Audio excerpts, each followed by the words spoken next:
In the year 1878, I took my degree of Doctor of Medicine of the University of London and proceeded to Netley to go through the course prescribed for surgeons in the army. Having completed my studies, I was duly attached to the 5th Northumberland Fusiliers as assistant surgeon.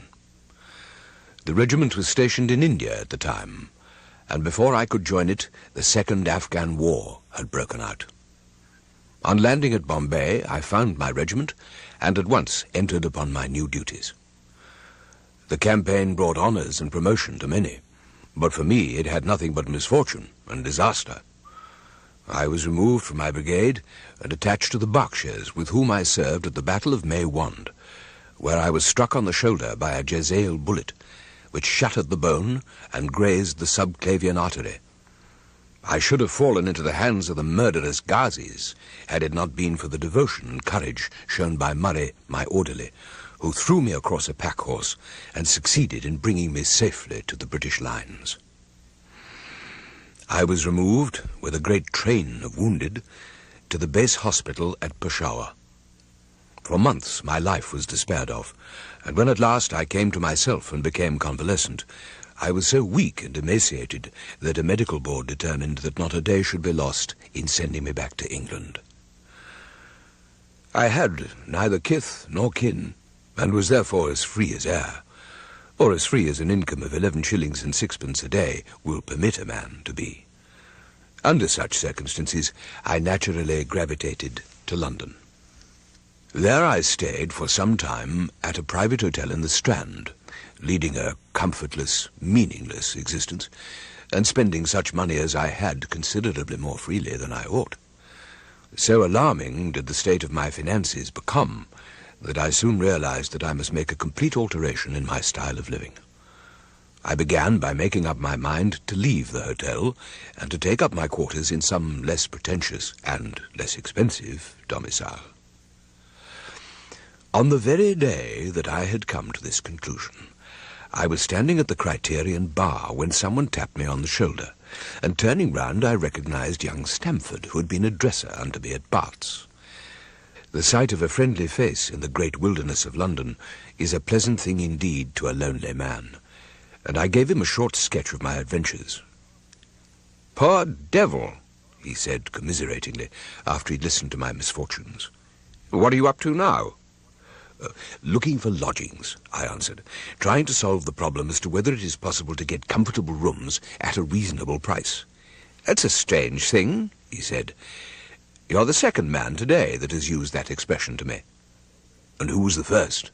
I asked. "A fellow who's working at the chemical laboratory up at the hospital. He was bemoaning himself this morning because he could not get someone to go halves with him in some nice rooms he had found, and which were too much for his purse." "By Jove," I cried. "If he really wants someone to share the rooms and the expense, I'm the very man for him." Young Stamford looked rather strangely at me. "You don't know Sherlock Holmes yet," he said. "Perhaps you'd not care for him as a constant companion." "Medical student, I suppose?" said I. "No, I have no idea what he intends to go in for. I believe he's well up in anatomy, and he's a first-class chemist, but as far as I know, he has never taken any systematic medical classes. His studies are very desultory and eccentric, but he has amassed a lot of out-of-the-way knowledge." "I should like to meet him," I said. "He is sure to be at the laboratory," returned my companion. "He either avoids the place for weeks, or else he works there from morning till night. If you like, we can drive round right away." There was only one student in the laboratory when we arrived. He was bending over a table, absorbed in his work. At the sound of our steps, he glanced up. "Dr. Watson, Mr. Sherlock Holmes," said Stamford, introducing us. "How are you?" he said cordially, gripping my hand with a strength for which I should hardly have given him credit. "I see you've been in Afghanistan." "How on earth did you know that?" I asked in astonishment. "Never mind," he said, chuckling to himself. "My friend here wants to take diggings," said Stamford. "And as you were complaining that you could get no one to share with you, I thought I'd bring you together." "I have my eye on a suite in Baker Street," said Sherlock Holmes, "which would suit us down to the ground. You don't mind the smell of strong tobacco, I hope?" I always smoke ships myself, I answered. That's good enough.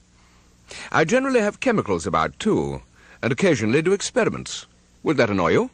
By no means. Let me see, what are my other shortcomings? I get in the dumps at times and don't open my mouth for days on end. You must not think I am sulky when I do that. Just let me alone, and I'll soon be right. I think we may consider the thing as settled, then. That is, if the rooms are agreeable to you. When shall I see them? Call for me here at noon tomorrow, and we'll go together and settle everything, Holmes answered. We met next day, as he had arranged, and inspected the rooms at number 221B, Baker Street.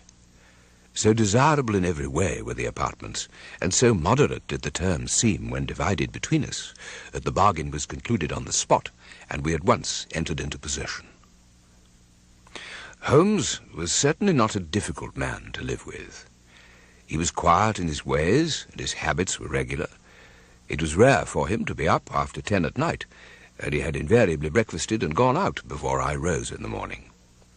Sometimes he spent his day at the chemical laboratory, sometimes in the dissecting rooms, and occasionally in long walks, which appeared to take him into the lowest portions of the city. As the weeks went by, my interest in him and my curiosity as to his aims in life gradually increased. His very person and appearance were such as to strike the attention of the most casual observer. In height he was rather over 6 feet, and so excessively lean that he seemed to be considerably taller. His eyes were sharp and piercing, and his thin, hawk-like nose gave his whole expression an air of alertness and decision. His chin, too, had the prominence and squareness which mark the man of determination. During the first week he had many callers, and those in the most different classes of society. There was one little sallow, dark-eyed fellow who was introduced to me as Mr. Lestrade, and who came 3 or 4 times. One morning a fashionably dressed young girl called, and stayed for half an hour. The same afternoon brought a grey-headed, seedy visitor, who appeared to me to be much excited, and who was closely followed by a slip-shod elderly woman. When any of these nondescript individuals put in an appearance, Holmes used to beg me for the use of the sitting-room, and I would retire to my bedroom. He always apologized to me for putting me to this inconvenience. "I have to use this room as a place of business," he said. "These people are my clients." It was upon the 4th of March, that I have good reason to remember, that I rose somewhat earlier than usual, and found that Holmes had not yet finished his breakfast. My place had not been laid, nor my coffee prepared, so I rang the bell and gave an intimation that I was ready. Then I picked up a magazine from the table and attempted to while away the time with it. One of the articles had a pencil mark at the heading, and I naturally began to run my eye through it. Its somewhat ambitious title was The Book of Life, and it attempted to show how much an observant man might learn by an accurate and systematic examination of all that came his way. It struck me as being a remarkable mixture of shrewdness and of absurdity. The reasoning was close and intense, but the deductions appeared to me to be far-fetched and exaggerated. "All life is a great chain," said the writer, "the nature of which is known whenever we are shown a single link of it. Like all other arts, the science of deduction and analysis is one which can only be acquired by long and patient study. Let the inquirer begin by mastering more elementary problems. Let him, on meeting a fellow mortal, learn at a glance to distinguish the history of the man and the trade or profession to which he belongs. By a man's fingernails, by his coat sleeve, by his boots, by his trouser knees, by the callosities of his forefinger and thumb, by his expression, by his shirt cuffs, by each of these things a man's calling is plainly revealed. That all united should fail to enlighten the competent inquirer in any case is almost inconceivable." "Oh, I never read such rubbish in my life," I cried, slapping the magazine down on the table. "What is it?" asked Holmes. "Why, this article," I said. "I see that you've read it since you've marked it. It is evidently the theory of some armchair lounger who evolves all these neat little paradoxes in the seclusion of his own study. Why, it's not practical. I should like to see him clapped down in a third-class carriage on the Underground and asked to give the trades of all his fellow travellers. I would lay 1,000 to 1 against him." "You would lose your money," Holmes remarked calmly. "As for the article, I wrote it myself." "You?" "Yes. I have a turn both for observation and for deduction. The theories which I have expressed there, and which appear to you to be so chimerical, are really extremely practical. So practical that I depend upon them for my bread and cheese. I have a trade of my own. I suppose I am the only one in the world. I'm a consulting detective. Here in London we have lots of government detectives and lots of private ones. When these fellows are at fault, they come to me, and I manage to put them on the right scent. They lay all their evidence before me, and I'm generally able, by the help of my knowledge of the history of crime, to set them straight. Lestrade is a well-known detective. He got himself into a fog recently over a forgery case, and that was what brought him here. Oh, and those other people? They are all people who are in trouble about something and want a little enlightenment. I listen to their story, they listen to my comments, and then I pocket my fee. Ha ha. Well, but do you mean to say, I said, that without leaving your room, you can unravel some knot which other men can make nothing of, although they have seen every detail for themselves? Quite so. Now and again a case turns up which is a little more complex. Then I have to bustle about and see things with my own eyes. You see, I have a lot of special knowledge which I apply to the problem, and which facilitates matters wonderfully. Observation with me is second nature. You appeared to be surprised when I told you on our first meeting that you had come from Afghanistan. My train of reasoning ran, here is a gentleman of a medical type, but with the air of a military man. Clearly an army doctor, then. He has just come from the tropics, for his face is dark, and that is not the natural tint of his skin, for his wrists are fair. He has undergone hardship and sickness, as his haggard face says clearly. His left arm has been injured. He holds it in a stiff and unnatural manner. Where in the tropics could an English army doctor have seen much hardship and got his arm wounded? Clearly, in Afghanistan. The whole train of thought did not occupy a second. It is simple enough as you explain it, Holmes, I said, smiling. I walked over to the window and stood looking out into the busy street, while Holmes rose and lit his pipe. Neither of us spoke for a moment, and then our reveries were interrupted by a knock on the door. The housekeeper entered and handed Holmes a note explaining that it had just that moment been delivered by hand. When she had left the room, Holmes studied the note closely and then said, "Now this is very interesting. Listen to this, Watson. My dear Mr. Holmes, there has been a bad business during the night at 3 Lauriston Gardens off the Brixton Road. Our man on the beat saw a light there about 2 in the morning, and as the house was an empty one, suspected that something was amiss.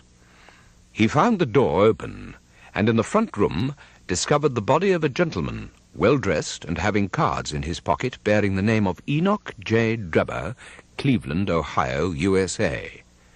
There had been no robbery, nor is there any evidence as to how the man met his death. There are marks of blood in the room, but there is no wound upon his person. If you can come round to the house any time before 12, you will find me there. I have left everything in statu quo until I hear from you. I would esteem it a great kindness if you would favour me with your opinion. Yours faithfully, Tobias Gregson."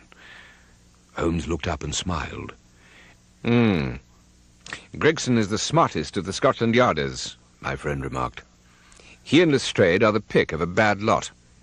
They're both quick and energetic, but conventional, shockingly so. They have their knives into one another, too. They're as jealous as a pair of professional beauties. There'll be some fun over this case if they're both put upon the scent." I was amazed at the calm way in which he rippled on. "Well, surely there is not a moment to be lost," I cried. "Shall I go and order you a cab?" "I'm not sure about whether I shall go. I am the most incurably lazy devil that ever stood in shoe leather. That is, when the fit is on me, for I can be spry enough at times." "Why, it's just such a chance as you've been longing for." "My dear fellow, what does it matter to me? Supposing I unravel the whole matter, you may be sure that Gregson, Lestrade and Company will pocket all the credit. That comes of being an unofficial personage." But he begs you to help him." "Yes. He knows that I'm his superior. and acknowledges it to me, but he would cut his tongue out before he'd own it to any third person. However, we may as well go and have a look. I shall work it out on my own hook. I may have a laugh at them, if I have nothing else. Come on, get your hat. You wish me to come too? I asked. Yes, if you have nothing better to do. Number 3 Lauriston Gardens was one of 4 houses which stood back some little way from the street, 2 being occupied and 2 empty. A small garden separated each of these houses from the street and was traversed by a narrow pathway consisting apparently of a mixture of clay and gravel. The whole place was very sloppy from the rain which had fallen through the night. I had imagined that Holmes would at once have hurried into the house and plunged into a study of the mystery. Nothing appeared to be further from his intention. With an air of nonchalance, he lounged up and down the pavement and gazed vacantly at the ground, the sky, the opposite houses, and the line of railings. Having finished his scrutiny, he proceeded slowly down the path, or rather down the fringe of grass which flanked the path, keeping his eyes riveted upon the ground. Twice he stopped, and once I saw him smile, and heard him utter an exclamation of satisfaction. There were many marks of footsteps upon the wet soil, but since the police had been coming and going over it, I was unable to see how my companion could hope to learn anything from it. At the door of the house, we were met by a tall, white-faced, flaxen-haired man with a notebook in his hand, who rushed forward and wrung my companion's hand with effusion. "It is indeed kind of you to come," he said. "We've had everything left untouched." "Did you come here in a cab?" asked Holmes. "No, sir." "Did Lestrade?" "No." "Then let us go and look at the room, Gregson." With which inconsequent remark, Holmes strode on into the house. A short passage led to the kitchen and offices. 2 doors opened out of it, to the left and to the right. One of these belonged to the dining room, which was the apartment in which the mysterious affair had occurred. Holmes walked in, and I followed him. It was a large, square room, looking all the larger from the absence of all furniture. A vulgar, flaring paper adorned the walls, but here and there great strips had become detached and hung down, exposing the yellow plaster beneath. Opposite the door was a showy fireplace, surmounted by a mantelpiece of imitation white marble. On one corner of this was stuck the stump of a red wax candle. All these details I observed afterwards. At present, my attention was centred upon the single, grim, motionless figure which lay stretched upon the boards with vacant, sightless eyes staring up at the discoloured ceiling. It was that of a man about 43 or 44 years of age, middle-sized, broad-shouldered, with crisp, curling black hair. He was dressed in a heavy broadcloth frock coat and waistcoat, with light-coloured trousers and immaculate collar and cuffs. His hands were clenched and his arms thrown abroad, while his lower limbs were interlocked as though his death struggle had been a grievous one. On his rigid face there stood an expression of horror and, as it seemed to me, of hatred, such as I have never seen upon human features. Lestrade was standing by the doorway. "This will make a stir, Mr. Holmes," he remarked. "It beats anything I have ever seen." Holmes approached the body and, kneeling down, examined it intently. "You're sure there is no wound?" he asked, pointing to numerous gouts and splashes of blood which lay all around. "Positive," cried both detectives. "Then, of course, this blood belongs to a second individual, presumably the murderer, if murder has been committed," said Holmes. As he spoke, his nimble fingers were flying here, there, and everywhere, feeling, pressing, unbuttoning, examining, while his eyes wore the same faraway expression which I have since come to know so well. Finally, he sniffed the dead man's lips, and then glanced at the soles of his patent leather boots. "You can take him to the mortuary now," he said. "There is nothing more to be learnt." Gregson had a stretcher and 4 men at hand.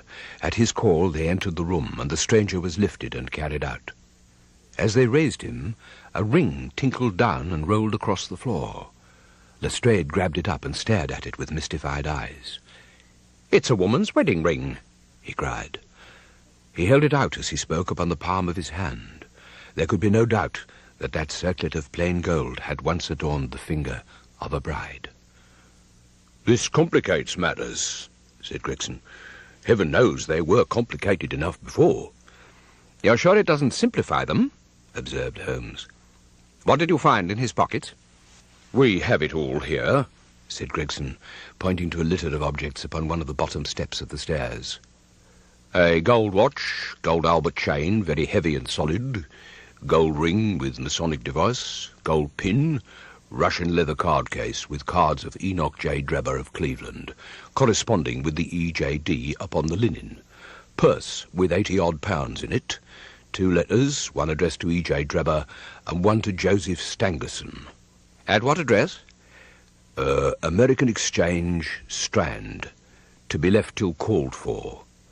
They are both from the Guion Steamship Company and refer to the sailing of their boats from Liverpool. It's clear that this unfortunate man was about to return to New York." "Have you made any inquiries as to this man Stangerson?" "Oh, I did at once, sir," said Gregson. "I've had advertisements sent to all the newspapers, and one of my men has gone to the American Exchange." "Have you sent to Cleveland?" "We telegraphed this morning." "How did you word your inquiries?" "We simply detailed the circumstances and said that we should be glad of any information which could help us." "You did not ask for particulars on any point which appeared to you to be crucial?" "No." Holmes appeared to be about to make some remark when Lestrade, who had gone into the front room while we were holding this conversation, reappeared upon the scene, rubbing his hands in a pompous and self-satisfied manner. "I have just made a discovery of the highest importance," he announced. "Come here." He hustled back into the room and struck a match on his boot. Holding it up against the wall, he said triumphantly, "Look at that." In this particular corner of the room, a large piece of the wallpaper had peeled off, leaving a yellow square of coarse plastering. Across this bare space there was scrawled in blood-red letters a single word: Rash. "What do you think of that?" cried the detective. "This was overlooked because it was in the darkest corner of the room and no one thought of looking there. The murderer has written it with his own blood. See this smear where it's trickled down the wall?" "And what does it mean now that you've found it?" asked Gregson in a deprecatory voice. "Why, it means that the writer was going to put the female name Rachel, but was disturbed before he had time to finish. You mark my words, when this case comes to be cleared up, you will find that a woman named Rachel has something to do with it." "You certainly have the credit of being the first of us to find this out," said Holmes. "I have not had time to examine this room yet, but with your permission I shall do so now." As he spoke, he whipped a tape measure and a large round magnifying glass from his pocket. With these two implements he trotted about the room, sometimes stopping, occasionally kneeling, and once lying flat upon his face.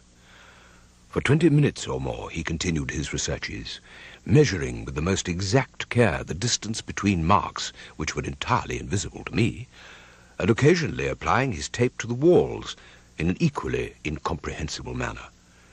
In one place he gathered up very carefully a little pile of grey dust from the floor and packed it away in an envelope.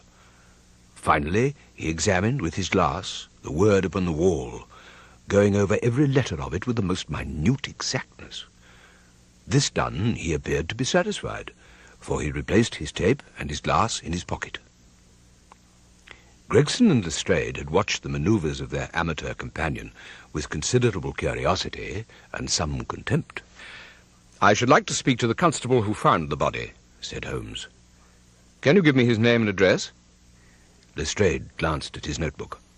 "John Rance," he said. "He's off duty now. You will find him at 46 Audley Court, Kennington Park Gate." Holmes took a note of the address. "Come along, Doctor," he said. "We shall go and look him up. I'll tell you one thing which may help you in this case," he continued, turning to the two detectives. "There has been murder done, and the murderer was a man. He was more than 6 feet high, was in the prime of life, had small feet for his height, wore coarse, square-toed boots, and smoked a Trichinopoly cigar. He came here with his victim in a four-wheeled cab. In all probability, the murderer had a florid face, and the fingernails of his right hand were remarkably long. These are only a few indications, but they may assist you." Lestrade and Gregson glanced at each other with an incredulous smile. If this man was murdered, how was it done? Asked the former. Poison, said Holmes curtly, and strode off. One other thing, Lestrade, he added, turning round at the door. Rash is the German for revenge, so don't lose your time by looking for Miss Rachel. With which Parthian shot he walked away, leaving the two rivals open-mouthed behind him. It was 1 o'clock when we left No. 3 Lauriston Gardens. Holmes led me to the nearest telegraph office, whence he dispatched a long telegram. He then hailed a cab and ordered the driver to take us to the address given us by Lestrade. There is nothing like first-hand evidence, he remarked. As a matter of fact, my mind is entirely made up upon the case, but we may as well learn all that is to be learned. You amaze me, Holmes, said I. Oh, there's no room for mistake, he answered. The very first thing which I observed on arriving there was that a cab had made 2 ruts with its wheels close to the curb. Now, up to last night we have had no rain for a week, so that those wheels, which left such a deep impression, must have been there during the night. Since the cab was there after the rain began, and was not there at any time during the morning, I have Gregson's word for that, it follows that it must have been there during the night, and therefore that it brought those 2 individuals to the house. That seems simple enough, said I. But how about the other man's height? Why, the height of a man in 9 cases out of 10 can be told from the length of his stride. I had this fellow's stride both on the clay outside and on the dust within. Then I had a way of checking my calculation. When a man writes on a wall, his instinct leads him to write about the level of his own eyes. Now, that writing was just over 6 feet from the ground. And his age? I asked. Well, if a man can stride 4.5 feet without the smallest effort, he can't be quite in the sere and yellow. That was the breadth of a puddle on the garden walk which he had evidently walked across. Patent leather boots had gone round, and square toes had hopped over. Is there anything else that puzzled you? The fingernails? And the trichinopoly, I suggested. The writing on the wall was done with a man's forefinger dipped in blood. My glass allowed me to observe that the plaster was slightly scratched in doing it, which would not have been the case if the man's nail had been trimmed. I gathered up some scattered ash from the floor. It was dark in colour and flaky, such an ash as is only made by a trichinopoly. And the florid face? I asked. That was a more daring shot, though I have no doubt that I was right. You must not ask me that at the present state of the affair. There is much that is still obscure, though I have quite made up my mind on the main facts. As to poor Lestrade's discovery, it was simply a blind intended to put the police upon a wrong track by suggesting socialism and secret societies. It was not done by a German. The A, if you noticed, was printed somewhat after the German fashion. Now, a real German invariably prints in the Latin character, so that we may safely say that this was not written by one, but by a clumsy imitator who overdid his part. I'll tell you one other thing. Patent leathers and square toes came in the same cab, and they walked down the pathway together as friendly as possible, probably arm in arm. When they got inside, they walked up and down the room, or rather, Patent leathers stood still while square toes walked up and down. I could read all that in the dust, and I could read that as he walked he grew more and more excited. That is shown by the increased length of his strides. He was talking all the while and working himself up, no doubt, into a fury. Then the tragedy occurred. I've told you all I know myself now. For the rest is mere surmise and conjecture. We have a good working basis, however, on which to start. This conversation had occurred while our cab had been threading its way through a long succession of dingy streets and dreary byways. In the dingiest and dreariest of them, our driver suddenly came to a halt. That's Audley Court over there, he said, pointing to a narrow slit in the line of dead-coloured brick. Audley Court was not an attractive locality. The narrow passage led us into a quadrangle paved with flags and lined by sordid dwellings. We picked our way among groups of dirty children and through lines of discoloured linen, until we came to number 46, the door of which was decorated with a small slip of brass on which the name Rance was engraved. On inquiry, we found that the constable was in bed, and we were shown into a little front parlour to await his coming. He appeared presently, looking a little irritable at being disturbed in his slumbers. "I made my report at the office," he said. Holmes took a half-sovereign from his pocket and played with it pensively. "We thought we should like to hear it all from your own lips," he said. "I shall be most happy to tell you anything I can," the constable answered, with his eyes upon the little golden disc. "Just let us hear it all in your own way, as it occurred." Constable Rance sat down on the horsehair sofa and knitted his brows as though determined not to omit anything in his narrative. "I'll tell it to you right from the beginning," he said. "My time is from 10 at night to 6 in the morning," said Constable Rance. "At 1 o'clock it began to rain, and I met Harry Murcher, him who has the Holland Grove beat, and we stood together at the corner of Henrietta Street a-talking. Presently, maybe about 2 or a little after, I thought I'd take a look around and see that all was right down the Brixton Road. I was a-strolling down, thinking how uncommon handy a 4 of gin hot would be, when suddenly the glint of a light caught my eye in the window of that same house. Now, I knew that them 2 houses in Lauriston Gardens was empty, and I suspected something was wrong. "There was no one in the street?" asked Holmes. "Not a living soul, sir." I pushed the door open. All was quiet inside, so I went into the room where the light was a-burning. There was a candle flickering on the mantelpiece, and by its light I saw— "Yes, I know all that you saw. You walked round the room several times, and you knelt down by the body, and then you walked through and tried the kitchen door, and then—" John Rance sprang to his feet with a frightened face and suspicion in his eyes. "Where was you hid to see all that?" he cried. Holmes laughed and threw his card across the table to the constable. "Don't get arresting me for murder," he said. "I am one of the hounds, and not the wolf. Mr. Gregson or Mr. Lestrade will answer for that. Go on. What did you do next?"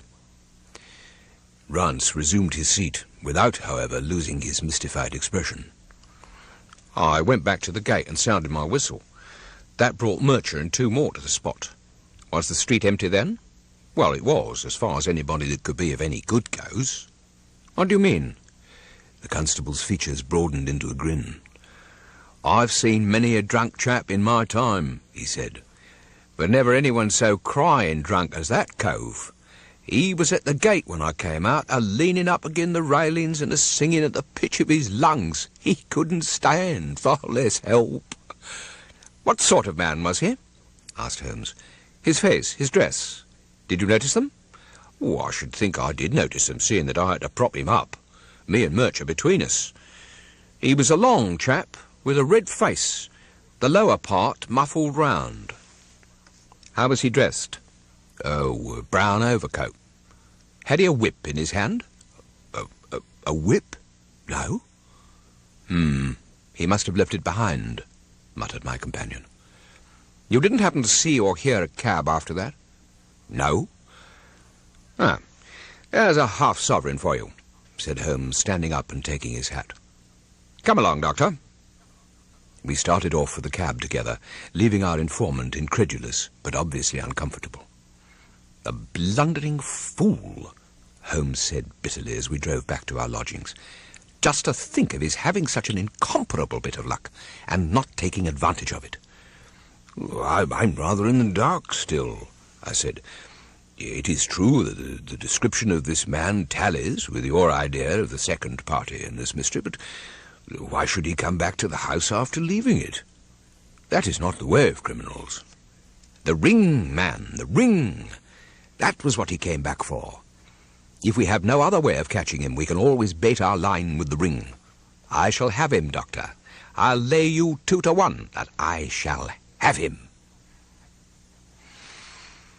Our morning's exertions had been too much for my weak health, and I was tired out in the afternoon.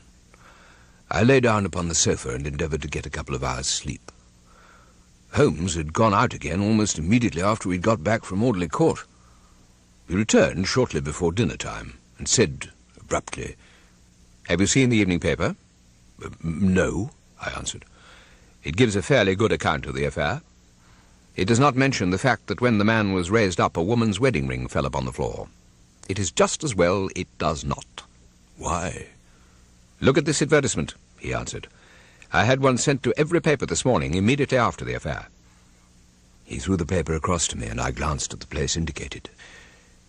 In Brixton Road this morning, it ran, a plain gold wedding ring found in the roadway between the White Hart Tavern and Holland Grove. Apply Dr. Watson, 221B, Baker Street, between 8 and 9 this evening.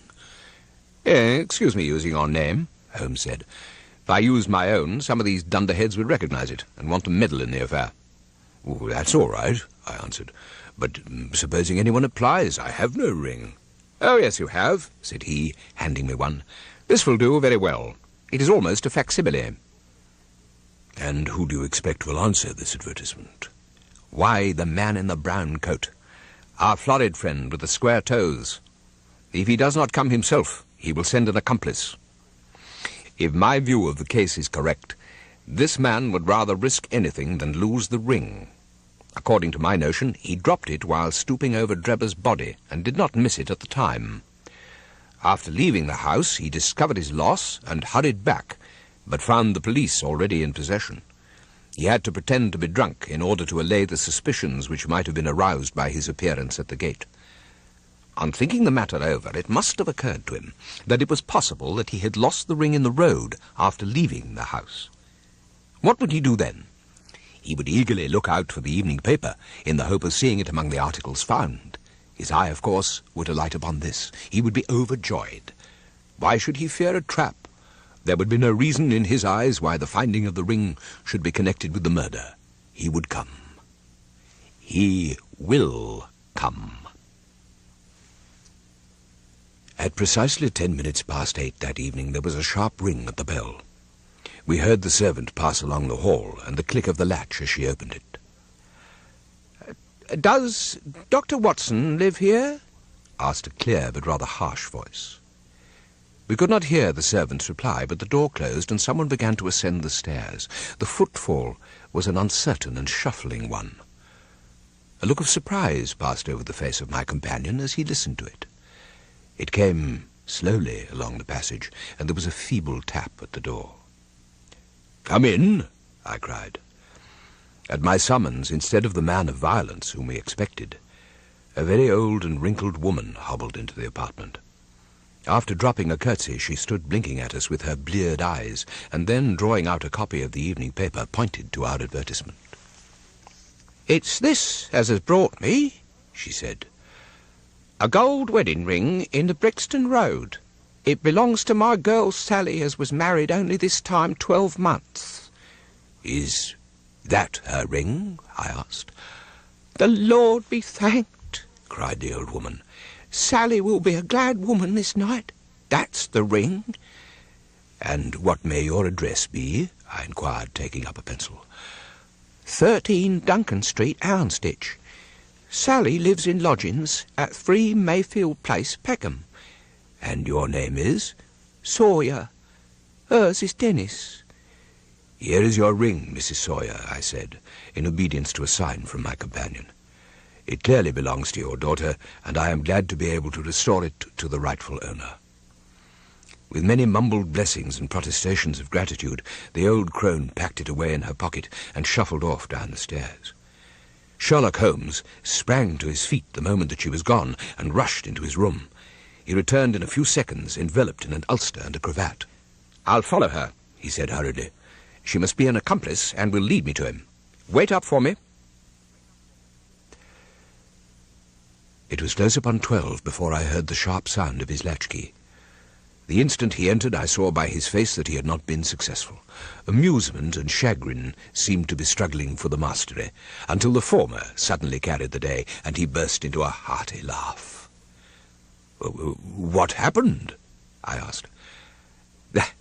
"That creature had gone a little way," he said, still chuckling, "when presently she came to a halt and hailed a four-wheeler which was passing. I managed to be close to her so as to hear the address. 'Drive to 13 Duncan Street, Houndsditch,' she cried. Having seen her safely inside, I perched myself behind. That's an art which every detective should be an expert at. Away we rattled, and never drew rein until we reached the street in question. I hopped off before we came to the door. I saw the cab pull up. The driver jumped down, and I saw him open the door and stand expectantly. Nothing came out. When I reached him, he was groping about frantically in the empty cab. There was no sign or trace of his passenger, and I fear it will be some time before he gets his fare. On inquiring at number 13, we found that the house belonged to a respectable paperhanger named Keswick, and that no one of the name either of Sawyer or Dennis had ever been heard of there. "You don't mean to say," I cried in amazement, that tottering, feeble old woman was able to get out of the cab while it was in motion, without either you or the driver seeing her? "Old woman be damned," said Holmes. "We were the old women to be so taken in." It must have been a young man, and an active one too, besides being an incomparable actor. It shows that the man we're after is not as lonely as I imagined he was, but has friends who are ready to risk something for him. The papers next day were full of the Brixton mystery, as they termed it. It appeared that the deceased was an American gentleman who had been residing for some weeks in the metropolis. He had stayed at the boarding house of Madame Charpentier in Torquay Terrace, Camberwell. He was accompanied in his travels by his private secretary, Mr. Joseph Stangerson. The two bade adieu to their landlady on Tuesday the 3rd, and departed to Euston Station with the avowed intention of catching the Liverpool express. They were afterwards seen together upon the platform. Nothing more was known of them until Mr. Drebber's body was discovered in an empty house in the Brixton Road, many miles from Euston. Nothing was known of the whereabouts of Stangerson. Holmes and I were reading these notices over at breakfast, when suddenly there came the pattering of many steps in the hall and on the stairs, accompanied by audible expressions of disgust on the part of our landlady. "It's the Baker Street division of the Detective Police Force," said my companion gravely. And as he spoke there rushed into the room half a dozen of the dirtiest and most ragged street Arabs that ever I clapped eyes on. "Have you found it, Wiggins?" cried Holmes. "No, sir, we hain't," said one of the youths. I hardly expected you would. You must keep on until you do. Here are your wages." He handed each of them a shilling. "Now, off you go, and come back with a better report next time." He waved his hand, and they scampered away downstairs like so many rats, and we heard their shrill voices next moment in the street. "There's more work to be got out of one of those little beggars than out of a dozen of the force," Holmes remarked. "The mere sight of an official-looking person seals men's lips. These youngsters, however, go everywhere and hear everything." "Is it on this Brixton case that you're employing them?" I asked. "Yes. There is a point which I wish to ascertain. It is merely a matter of time. Hullo! We're going to hear some news now with a vengeance. Here's Gregson coming down the road, with beatitude written upon every feature of his face." There was a violent peal at the bell, and in a few seconds the fair-haired detective came up the stairs 3 steps at a time and burst into our sitting-room. "My dear fellow," he cried, wringing Holmes's hand, "congratulate me. I have made the whole thing as clear as day." A shade of anxiety seemed to me to cross my companion's face. "Do you mean that you're on the right track?" he asked. "The right track? Why, sir, we have the man under lock and key." "And his name is?" "Arthur Charpentier, sub-lieutenant in Her Majesty's Navy," cried Gregson. Holmes gave a sigh of relief and relaxed into a smile. "But the fun of it is," cried Gregson, that fool Lestrade has gone off on the wrong track altogether. He is after the Secretary Stangerson, who had no more to do with the crime than the babe unborn. You see, the first difficulty I had to contend with was the finding of this American's antecedents. You remember the hat beside the dead man?" "Yes," said Holmes. "By John Underwood and Sons, 129 Camberwell Road." Gregson looked quite crestfallen. "Oh, I'd no idea that you'd noticed that," he said. "Well, anyway, I went to Underwood and asked him if he had sold a hat of that size and description. He looked over his books and came on it at once. He had sent the hat to a Mr. Drebber residing at Charpentier's boarding establishment, Torquay Terrace. Thus I got his address. I next called upon Madame Charpentier. I found her very pale and distressed. Her daughter was in the room too, an uncommonly fine girl, but she was looking red about the eyes, and her lips trembled as I spoke to her. That didn't escape my notice. "Have you heard of the mysterious death of your late boarder, Mr. Enoch J. Drebber?" I asked. The mother nodded. She didn't seem able to get out a word. The daughter burst into tears. I felt more than ever that these people knew something of the matter. "At what o'clock did Mr. Drebber leave your house for the train?" I asked. "At 8 o'clock, she said, and gulping in her throat to keep down her agitation.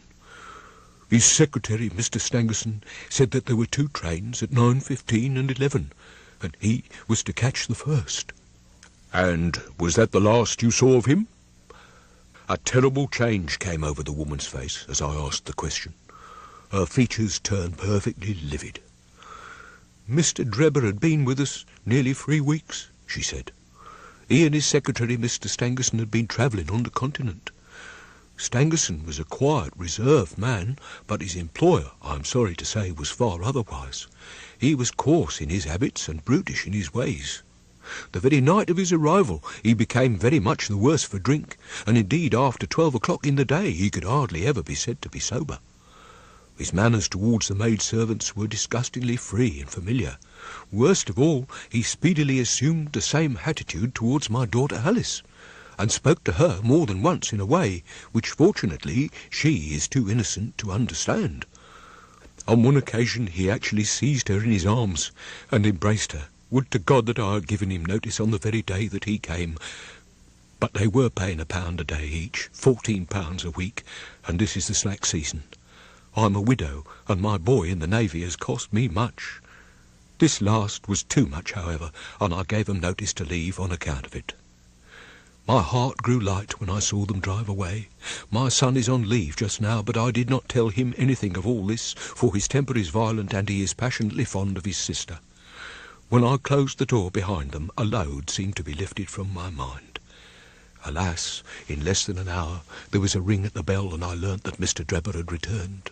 He was much excited, and evidently the worse for drink. He forced his way into the room where I was sitting with my daughter, and made some incoherent remark about having missed the train. He then turned to Alice, and before my very face proposed to her that she should fly with him. "You are of age," he said, "and there is no law to stop you. I have money enough and to spare. Never mind the old girl here, but come along with me now, straight away. You shall live like a princess." Poor Alice was so frightened that she shrunk away from him, but he caught her by the wrist and endeavoured to draw her towards the door. I screamed, and at that moment my son Arthur came into the room. What happened then I do not know. I heard oaths and the confused sounds of a scuffle. I was too terrified to raise my head. When I did look up, I saw Arthur standing in the doorway laughing, with a stick in his hand. "I don't think that fine fellow will trouble us again," he said. "I will just go after him and see what he does with himself." With those words he took his hat and started off down the street. The next morning we heard of Mr. Drebber's mysterious death. Well, when Madame Charpentier paused, I saw that the whole case hung upon one point. Fixing her with my eye in a way which I have always found effective with women, I asked her at what hour her son had returned. "I do not know," she answered. "Not know?" "No. He has a latchkey, and he let himself in." "After you went to bed?" "Yes." "When did you go to bed?" About 11. "So your son was gone at least 2 hours?" "Yes." "Possibly 4 or 5? "Yes." "What was he doing during that time?" "I do not know," she answered, turning white to her very lips. Of course, after that there was nothing more to be done. I found out where Lieutenant Charpentier was, took 2 officers with me, and arrested him. When warned to come quietly with us, he answered us as bold as brass, I suppose you are arresting me for being concerned in the death of that scoundrel Drebber.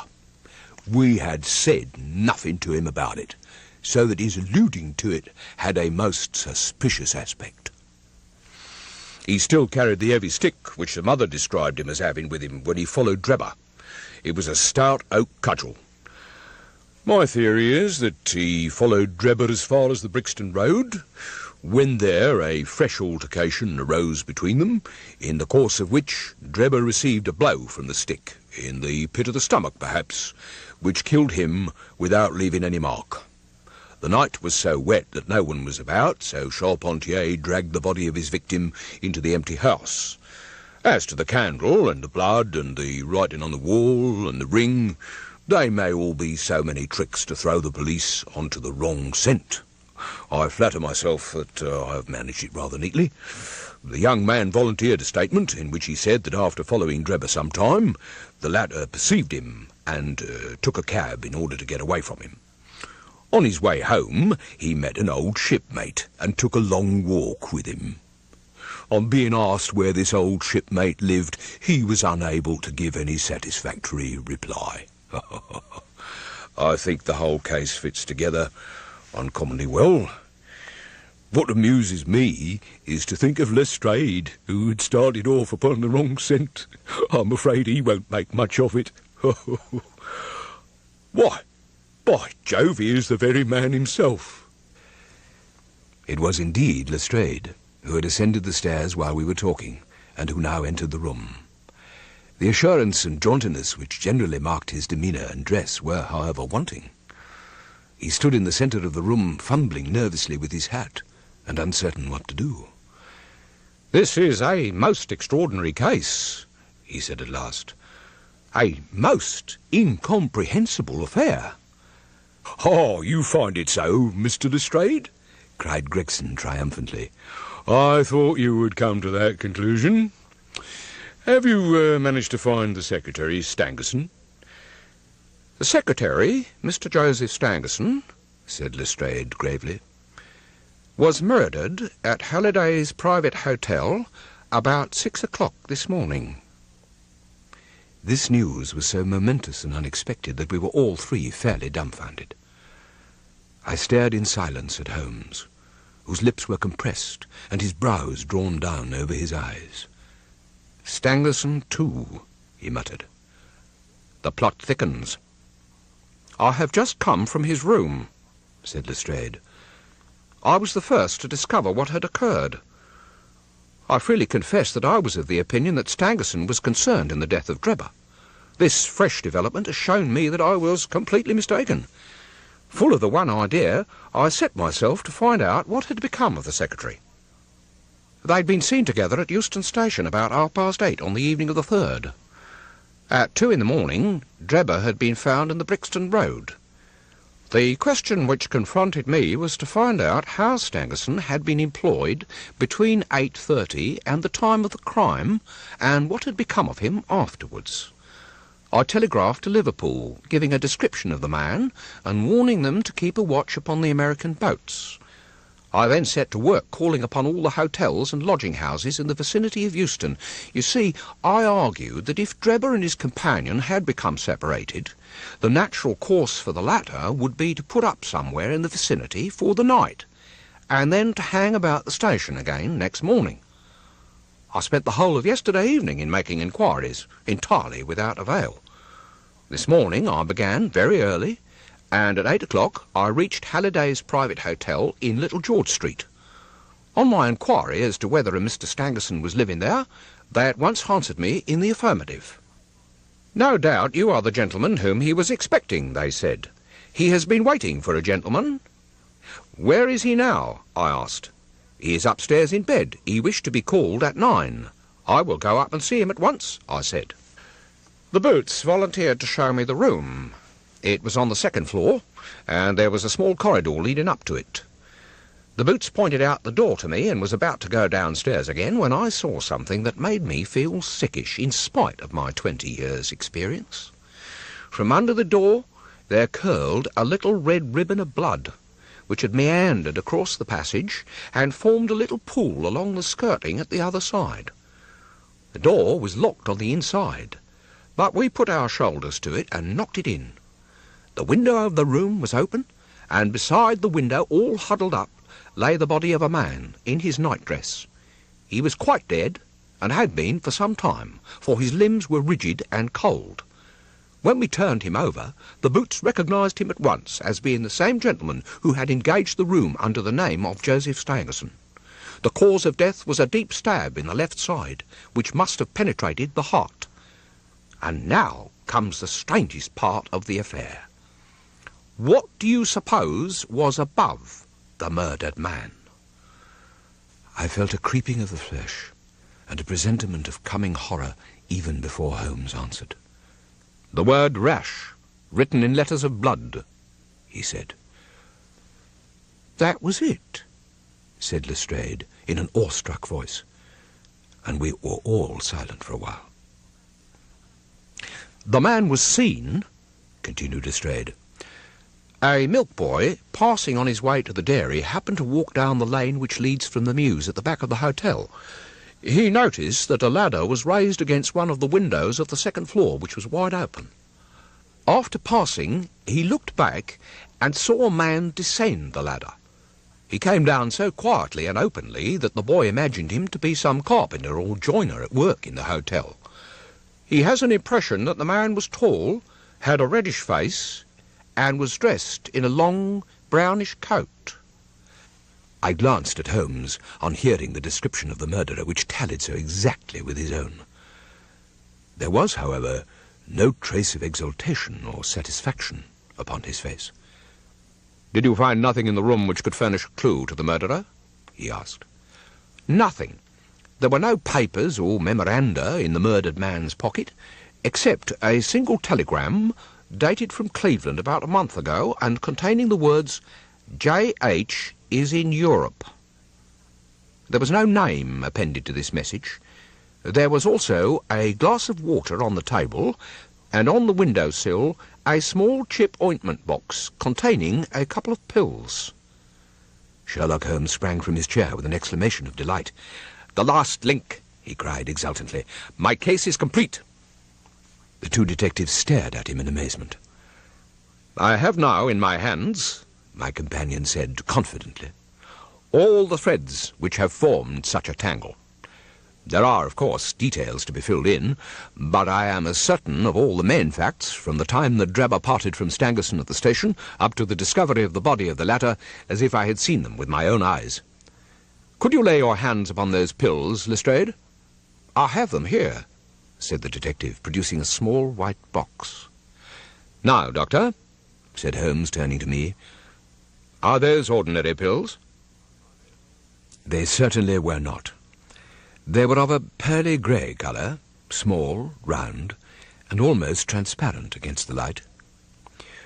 "From their lightness and transparency, I should imagine that they are soluble in water," I remarked. "Precisely so," answered Holmes. "Now, would you mind going down and fetching that poor little devil of a terrier which has been bad so long, and which the landlady wanted you to put out of its pain yesterday?" I went down and carried the dog upstairs in my arms. Its laboured breathing and glazing eye showed that it was not far from its end. I placed it upon a cushion on the rug. "I will now cut one of these pills in two," said Holmes, and drawing his penknife, he suited the action to the word. "One half we return into the box for future purposes. The other half I will place in this wine-glass, in which is a teaspoonful of water. You perceive that our friend the doctor is right, and that it readily dissolves. I shall now add a little milk to make the mixture palatable, and on presenting it to the dog, we find that he laps it up readily enough." As he spoke, he turned the contents of the wine-glass into a saucer and placed it in front of the terrier, who speedily licked it dry. Holmes's earnest demeanour had so far convinced us that we all sat in silence, watching the animal intently and expecting some startling effect. None such appeared, however. The dog continued to lie stretched upon the cushion, breathing in a laboured way, but apparently neither the better nor the worse for its draught. Holmes had taken out his watch, and as minute followed minute without result, an expression of the utmost chagrin and disappointment appeared upon his features. "It can't be a coincidence," he cried at last. "It is impossible that it should be a mere coincidence. The very pills which I suspected in the case of Drebber are actually found after the death of Stangerson, and yet they are inert. What can it mean?" "Ah, I have it! Ha ha, I have it!" He rushed to the box, cut the other pill in two, dissolved it, added milk, and presented it to the terrier. The unfortunate creature's tongue seemed hardly to have been moistened in it, before it gave a convulsive shiver in every limb, and lay as rigid and lifeless as if it had been struck by lightning. Sherlock Holmes drew a long breath. "I should have more faith," he said. "I ought to know by now that when a fact appears to be opposed to a long train of deductions, it invariably proves to be capable of bearing some other interpretation. Of the two pills in the box, one was of the most deadly poison, and the other was harmless." The two detectives had listened to Sherlock Holmes with considerable impatience, and finally Gregson could contain himself no longer. Look here, Mr. Holmes," he said. "We are all ready to acknowledge that you are a smart man, and that you have your own methods of working. We want something more than mere theory now, though. The time has come when we feel that we have the right to ask you straight how much you know of this business. Can you name the man who did it?" Any delay in arresting the assassin, I observed, might give him time to perpetrate some fresh atrocity.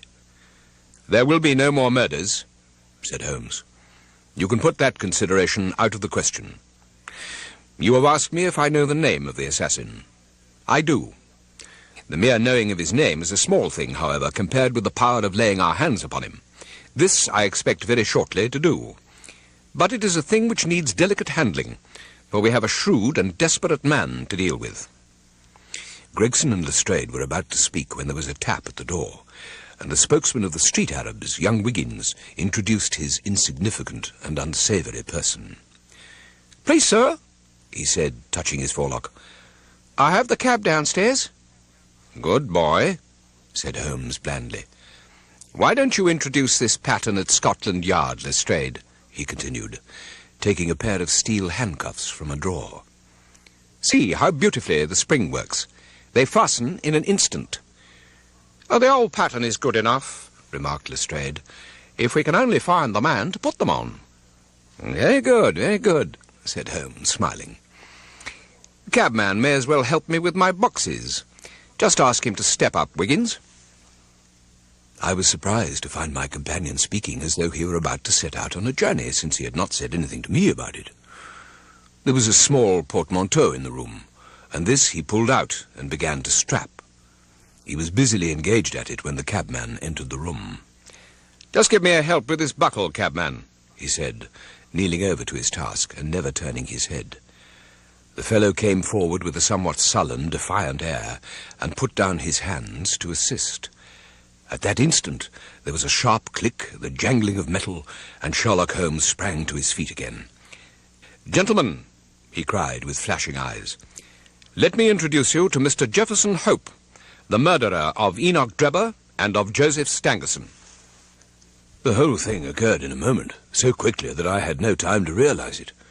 I have a vivid recollection of that instant, of Holmes's triumphant expression and the ring of his voice, of the cabman's dazed, savage face as he glared at the glittering handcuffs, which had appeared as if by magic upon his wrists. We all descended together to the street. Our prisoner made no attempt to escape, but stepped calmly into the cab which had been his, and we followed him. Lestrade mounted the box, whipped up the horse, and brought us in a very short time to our destination. We were ushered into a small chamber where a police inspector noted down our prisoner's name and the names of the men with whose murder he was charged. "The prisoner will be put before the magistrates in the course of the week," he said. "In the meantime, Mr. Jefferson Hope, have you anything that you wish to say?" "I've got a good deal to say," our prisoner said slowly. "I want to tell you gentlemen all about it. I may never be tried. Oh, you needn't look startled. It isn't suicide I'm thinking of. Are you a doctor?" He turned his fierce, dark eyes upon me as he asked this last question. "Yes, I am," I answered. "Then put your hand here," he said with a smile, motioning with his manacled wrists towards his chest. I did so, and became at once conscious of an extraordinary throbbing and commotion which was going on inside. The walls of his chest seemed to thrill and quiver as a frail building would do, inside which some powerful engine was at work. "Why," I cried, "you have an aortic aneurysm." "Ah, that's what they call it," he said placidly. "I went to a doctor last week about it, and he told me that it's bound to burst before many days have passed. It's been getting worse for years. I got it from overexposure and underfeeding among the Salt Lake Mountains. I'll sit down with your leave. I'm on the brink of the grave, and I'm not likely to lie to you. Every word I say is the absolute truth, and how you use it is a matter of no consequence to me." With these words, Jefferson Hope told us his remarkable story. In the central portion of the great North American continent, there lies an arid and repulsive desert, which for many a long year served as a barrier against the advance of civilization. From the Sierra Nevada to Nebraska, and from the Yellowstone River in the north to the Colorado in the south, is a region of desolation and silence. Looking down on this very scene, there stood upon the 4th of May, 1847, a solitary traveller. An observer would have found it difficult to say whether he was nearer to 40 or to 60. His face was lean and haggard, and the brown, parchment-like skin was drawn tightly over the projecting bones. His long brown hair and beard were all flecked and dashed with white. His eyes were sunken in his head, while the hand which grasped his rifle was hardly more fleshy than that of a skeleton. The man was dying from hunger and from thirst. He had toiled painfully down the ravine and onto this little elevation in the vain hope of seeing some signs of water. Now the great salt plain stretched before his eyes, and the distant belt of savage mountains without a sign anywhere of plant or tree which might indicate the presence of moisture. In all that broad landscape there was no gleam of hope. He realized that his wanderings had come to an end, and that there on that barren crag he was about to die. He deposited upon the ground his useless rifle, and also a large bundle tied up in a grey shawl which he had carried slung over his right shoulder. It appeared to be somewhat too heavy for his strength, for in lowering it, it came down on the ground with some little violence. Instantly there broke from the grey parcel a little moaning cry, and from it there protruded a small, scared face with very bright brown eyes and two little speckled, dimpled fists. "You've hurt me," said a childish voice reproachfully. "Have I, though?" the man answered penitently. "I didn't go for to do it." As he spoke, he unwrapped the grey shawl and extricated a pretty little girl of about 5 years of age. The child was pale and wan, but her healthy arms and legs showed that she had suffered less than her companion. "Say, it's awful dry, ain't it?" said the little girl. "Ain't there no water nor nothing to eat?" "Nope, there ain't nothing. You'll just need to be patient a while, and then you'll be all right. You remember when we left the river? Well, we reckoned we'd strike another river soon, you see. But there was something wrong, compasses or map or something, and it didn't turn up. Water ran out.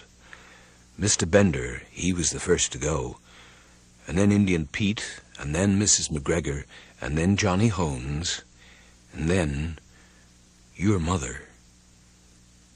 The little girl dropped her face in her pinafore and sobbed bitterly. "Yeah, they all went, except you and me. Then I thought there was some chance of water in this direction, so I heaved you over my shoulder, and we tramped it together. Doesn't seem as though we've improved matters. There's an almighty small chance for us now." "Do you mean that we're going to die too?" asked the child, checking her sobs. "I guess that's about the size of it." The man's eyes were fixed upon the northern horizon. In the blue vault of the heaven there had appeared 3 little specks which increased in size every moment. They speedily resolved themselves into 3 large birds which circled over the heads of the 2 wanderers and then settled upon some rocks which overlooked them.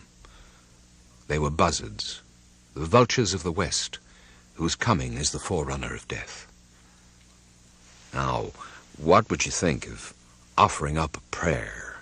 the man asked diffidently. "It ain't night yet," she answered. "It don't matter. It ain't quite regular, but he won't mind that, you bet." It was a strange sight. Had there been anything but the buzzards to see it? Side by side on the narrow shore knelt the 2 wanderers, the little prattling child and the reckless, hardened adventurer. The 2 voices united in the entreaty for mercy and forgiveness. The prayer finished, they resumed their seat in the shadow of the boulder until the child fell asleep, nestling upon the broad breast of her protector. He watched over her slumber for some time, but nature proved to be too strong for him. Slowly his eyelids drooped over his tired eyes, and his head sunk lower. Had the wanderers remained awake for another half-hour, a strange sight would have met their eyes. Far away, on the extreme verge of the alkali plain, there rose up a little spray of dust, very slight at first, and hardly to be distinguished from the mists of the distance, but gradually growing higher and broader until it formed a solid, well-defined cloud. This cloud continued to increase in size until it became evident that it could only be raised by a great multitude of moving creatures.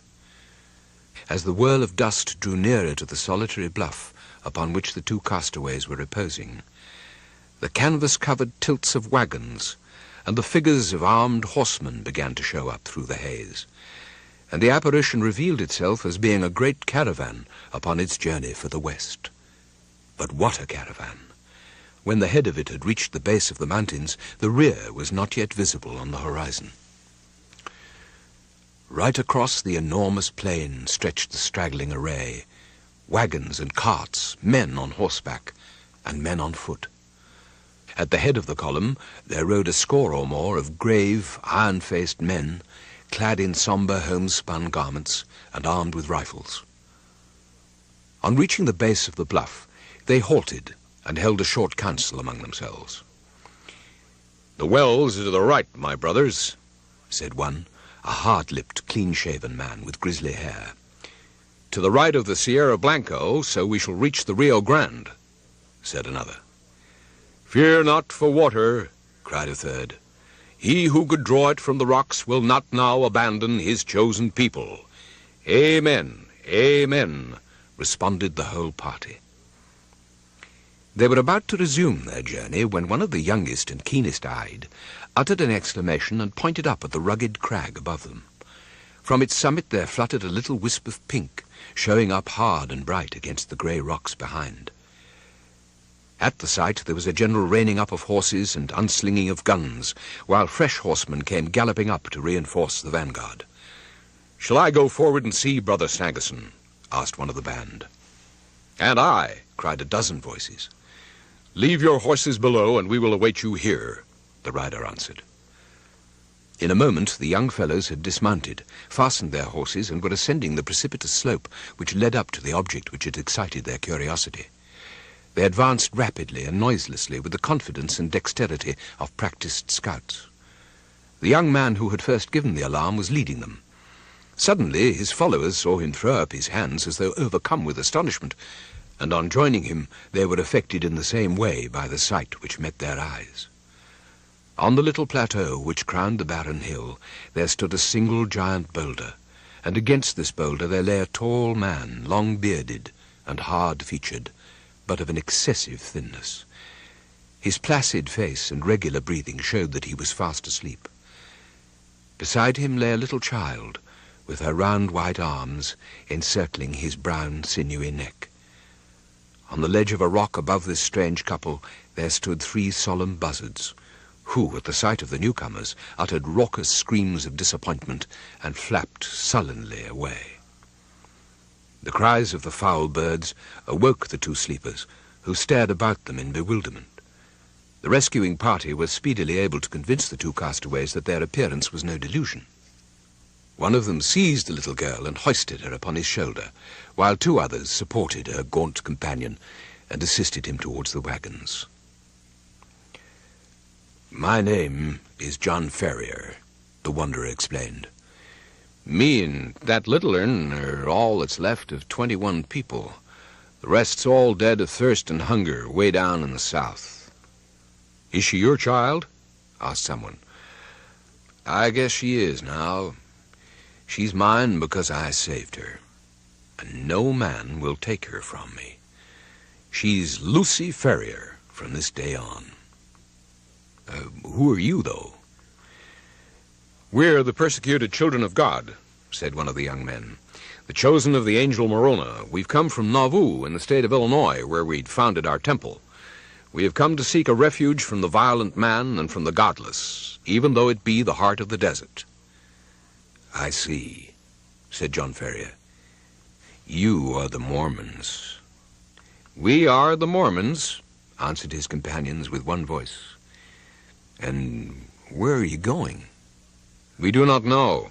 The hand of God is leading us under the person of our prophet. You must come before him. He shall say what is to be done with you."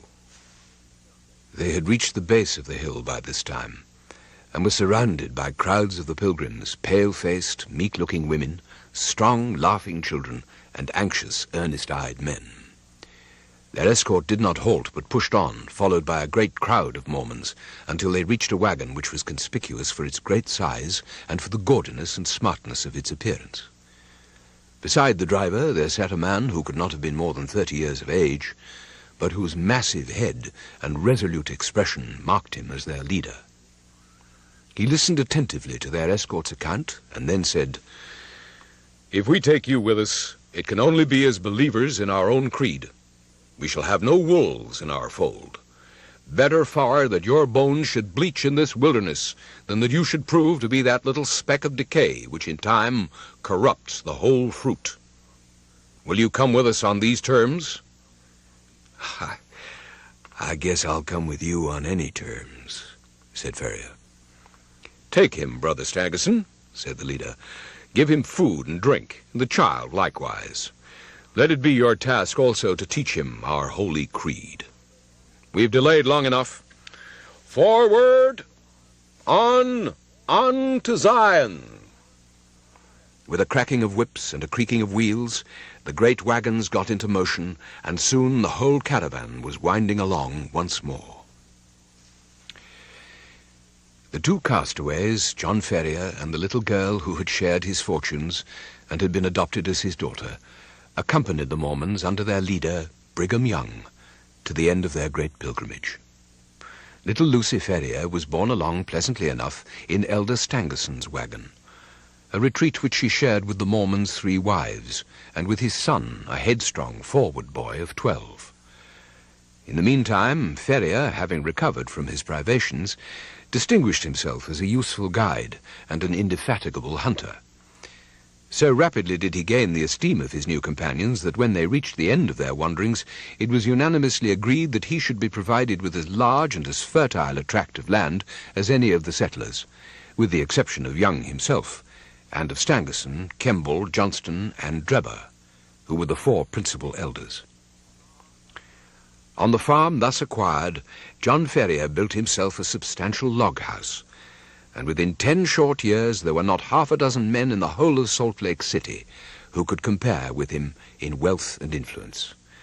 From the great inland sea to the distant Wasatch Mountains, there was no name better known than that of John Ferrier. Lucy Ferrier grew up within the log house and assisted her adopted father in all his undertakings. The keen air of the mountains and the balsamic odor of the pine trees took the place of nurse and mother to the young girl. As year succeeded to year, she grew taller and stronger, her cheek more ruddy and her step more firm.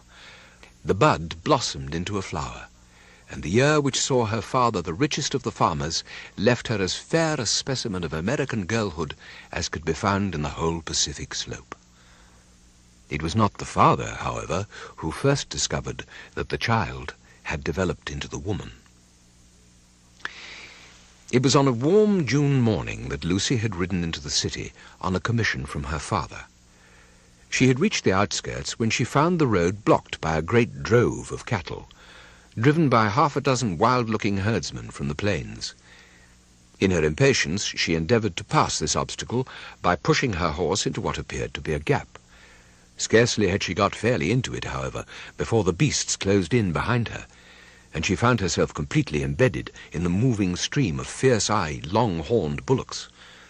Unfortunately, the horns of one of the creatures came in violent contact with the flank of the Mustang and excited it to madness.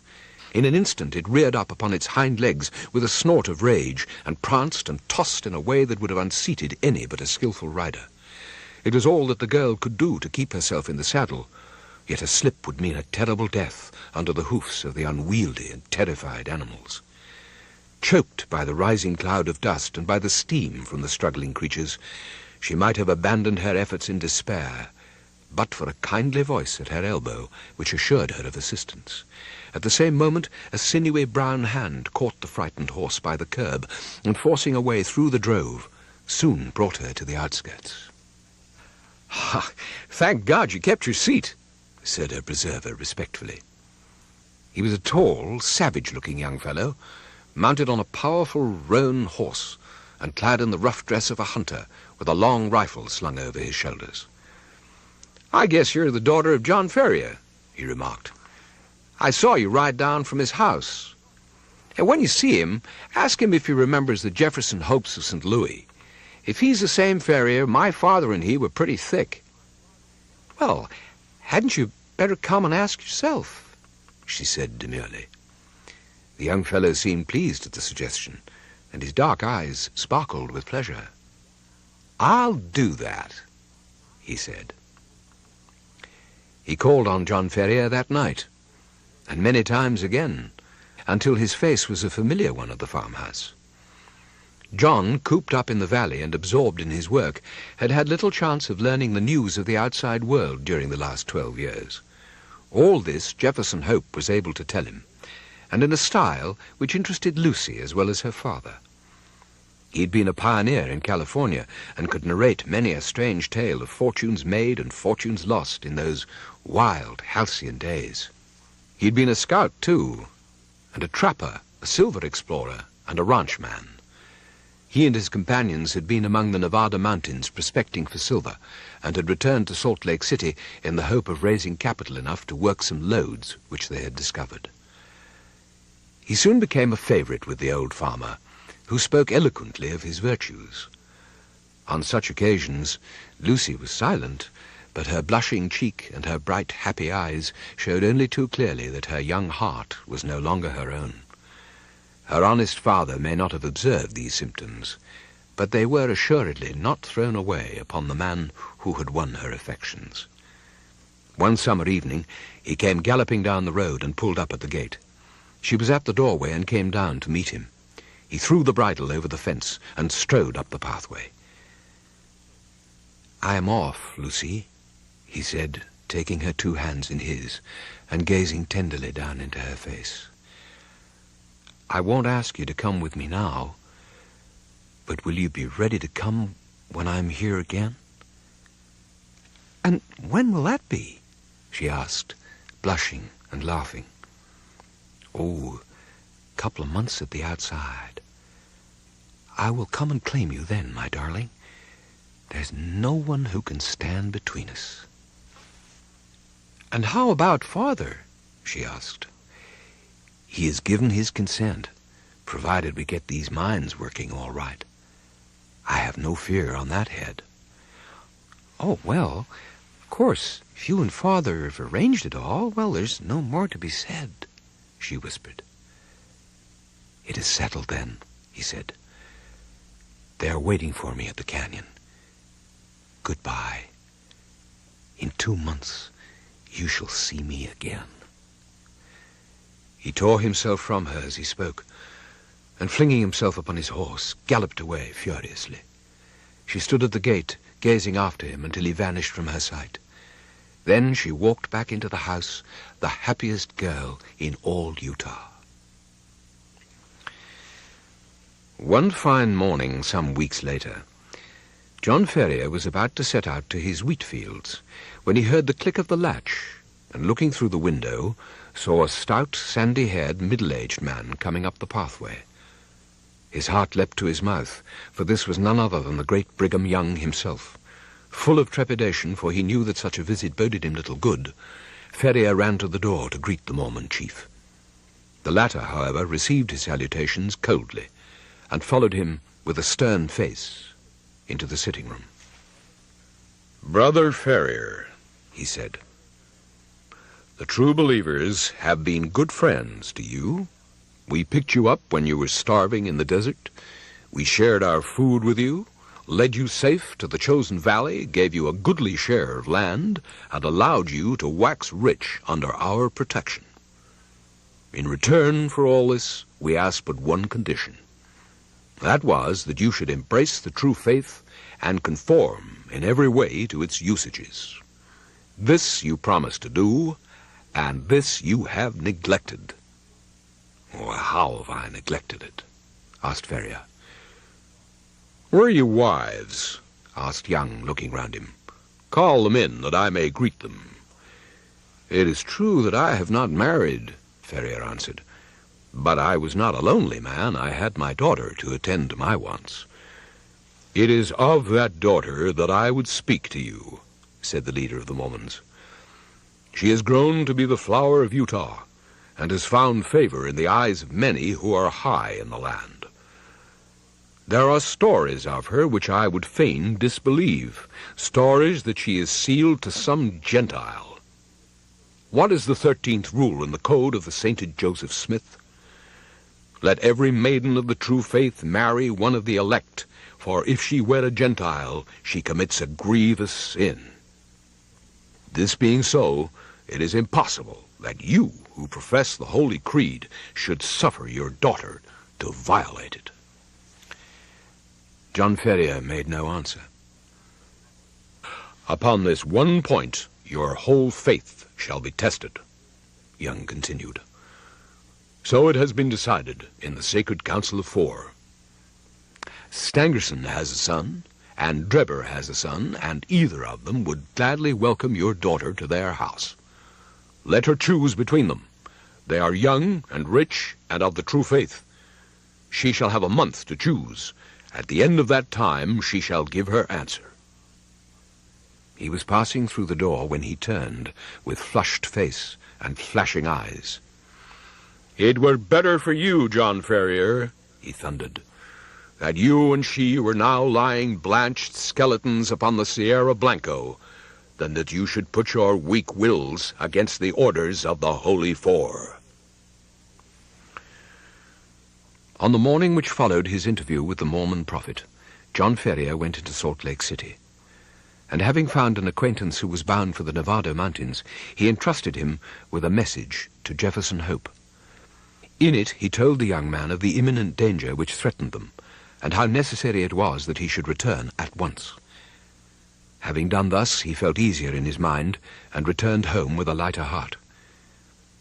As he approached his farm, he was surprised to see a horse hitched to each of the posts of the gate. Still more surprised was he, on entering, to find two young men in possession of his sitting-room. One, with a long, pale face, was leaning back in the rocking-chair, with his feet cocked up upon the stove. The other, a bull-necked youth with coarse, bloated features, was standing in front of the window with his hands in his pockets. Both of them nodded to Ferrier as he entered, and the one in the rocking-chair commenced the conversation. "Maybe you don't know us," he said.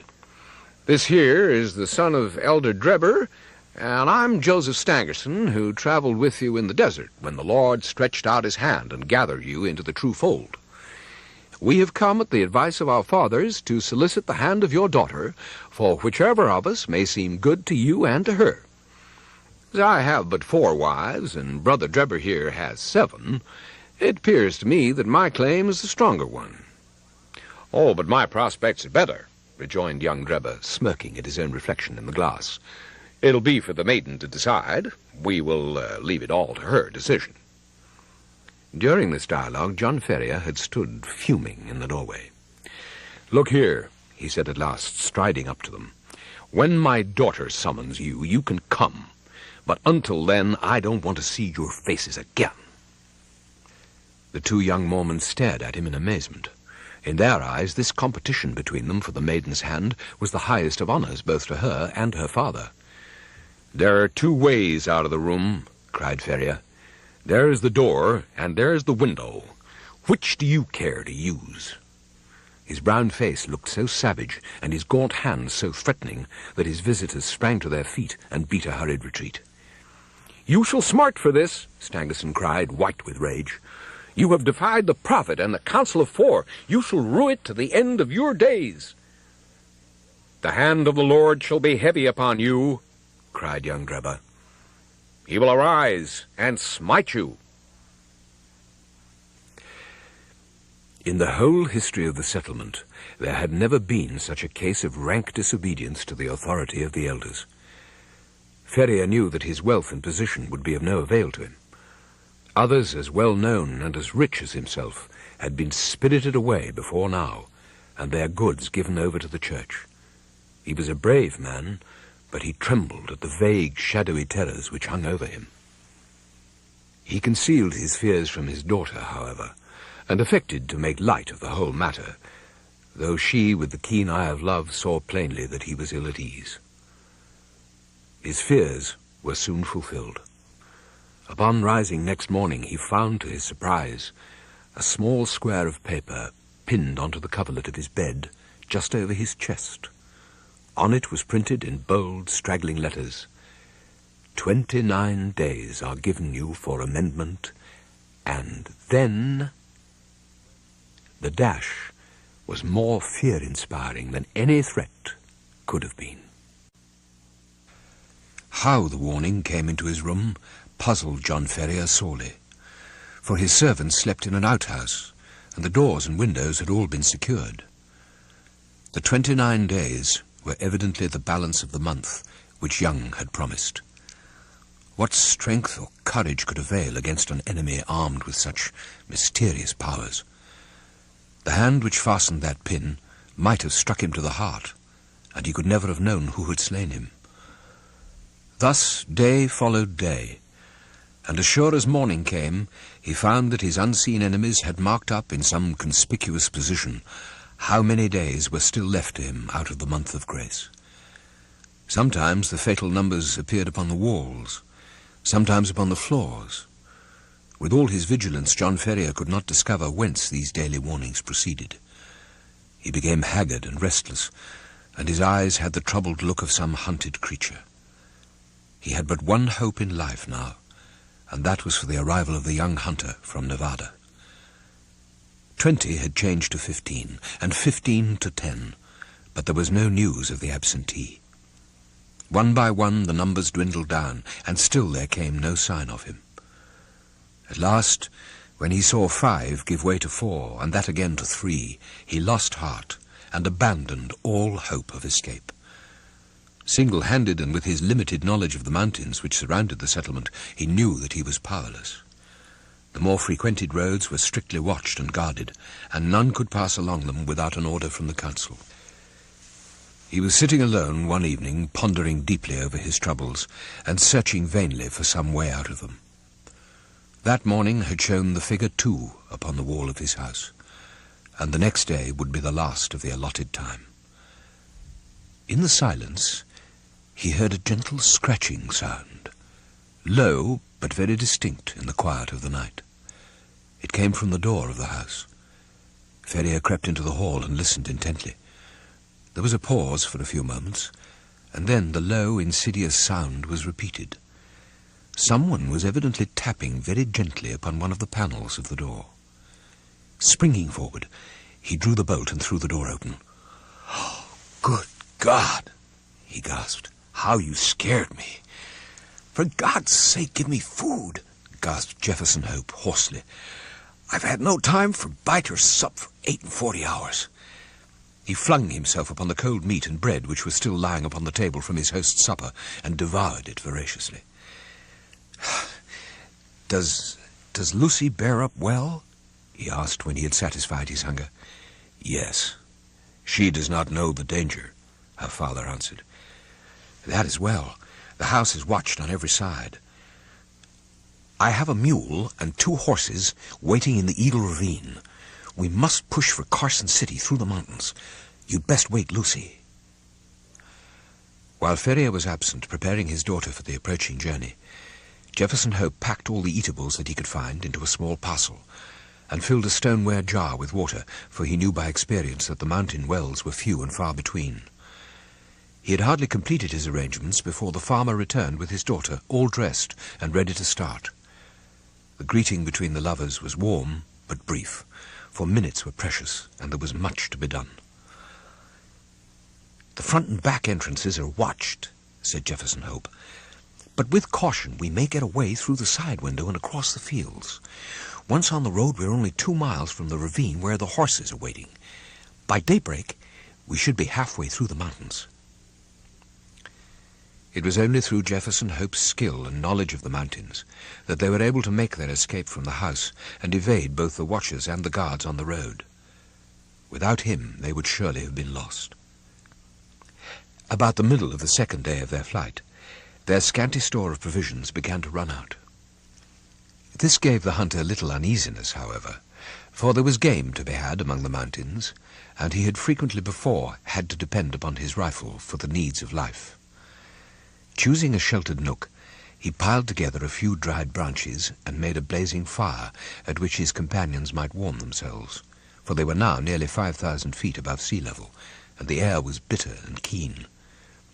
Having tethered the horses and bade Lucy adieu, he threw his gun over his shoulder and set out in search of whatever chance might throw in his way. Looking back, he saw the old man and the young girl crouching over the blazing fire, while the 3 animals stood motionless in the background. Then the intervening rocks hid them from his view. He wandered far in search of game, and it was late afternoon before he found what he was looking for, a bighorn standing quietly on a jutting pinnacle some 100 feet above him. One shot brought it crashing down into the valley beneath. With his trophy over his shoulder, he hastened to retrace his steps, for the evening was already drawing in.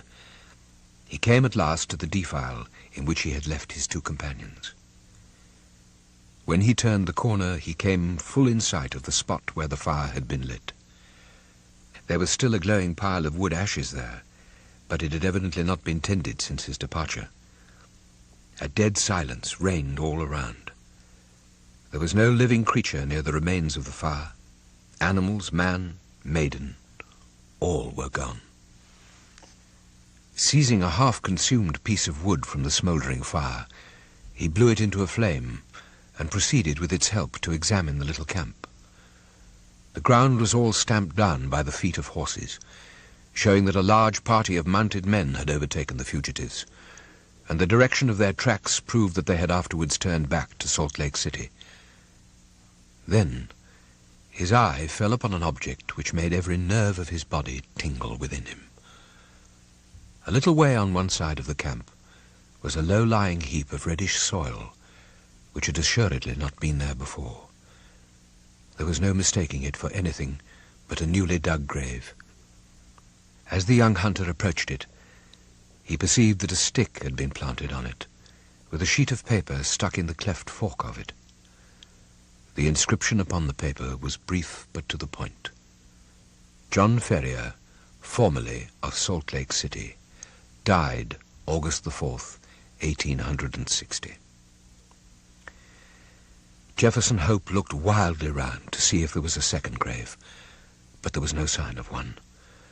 Lucy had been carried back by their terrible pursuers to fulfill her original destiny by becoming one of the harem of either Drebber or Stangerson.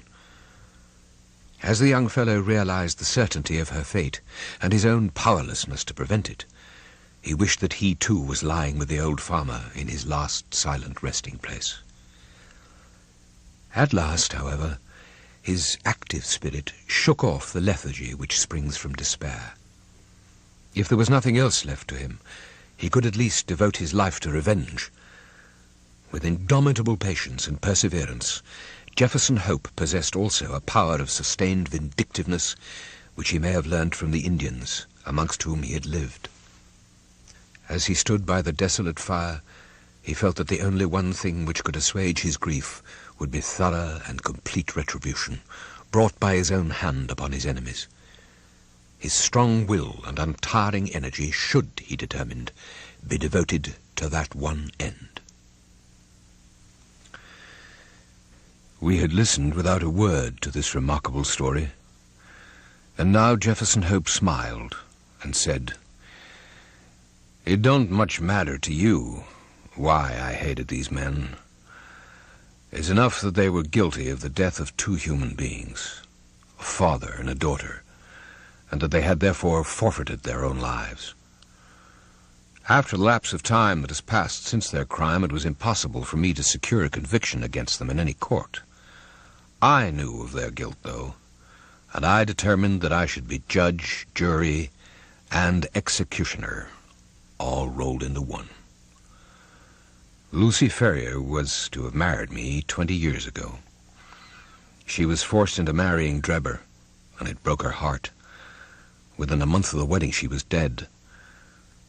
I took the marriage ring from her dead finger before she was buried, and I vowed that Drebber's last thoughts should be of the crime for which he was punished.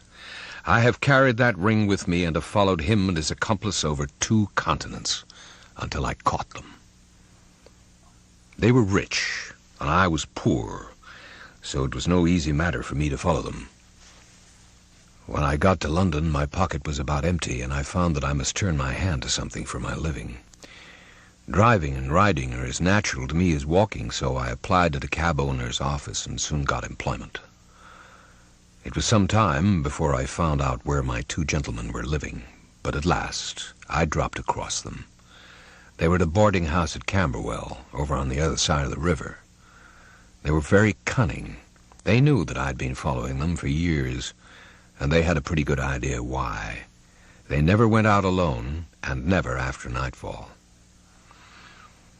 At last, one evening, I was driving up and down Torquay Terrace, as the street was called in which they boarded, when I saw a cab drive up to their door. Presently, some luggage was brought out, and after a time, Drebber and Stangerson followed it and drove off. I whipped up my horse and kept within sight of them. At Euston Station, they got out, and I left a boy to hold my horse and followed them onto the platform. I heard them ask for the Liverpool train, and the guard answer that one had just gone, and there would not be another for some hours. Stangerson seemed to be put out at that, but Drebber said that he had a little business of his own to do, and if the other would wait for him at Halliday's private hotel, he would soon rejoin him. Then he made his way out of the station. The moment for which I had waited so long had at last come. My plans were already formed. It chanced that some days before, a gentleman who'd been engaged in looking over some houses in the Brixton Road had dropped the key of one of them in my cab. It was claimed that same evening and returned, but in the interval I had taken a molding of it and had a duplicate constructed.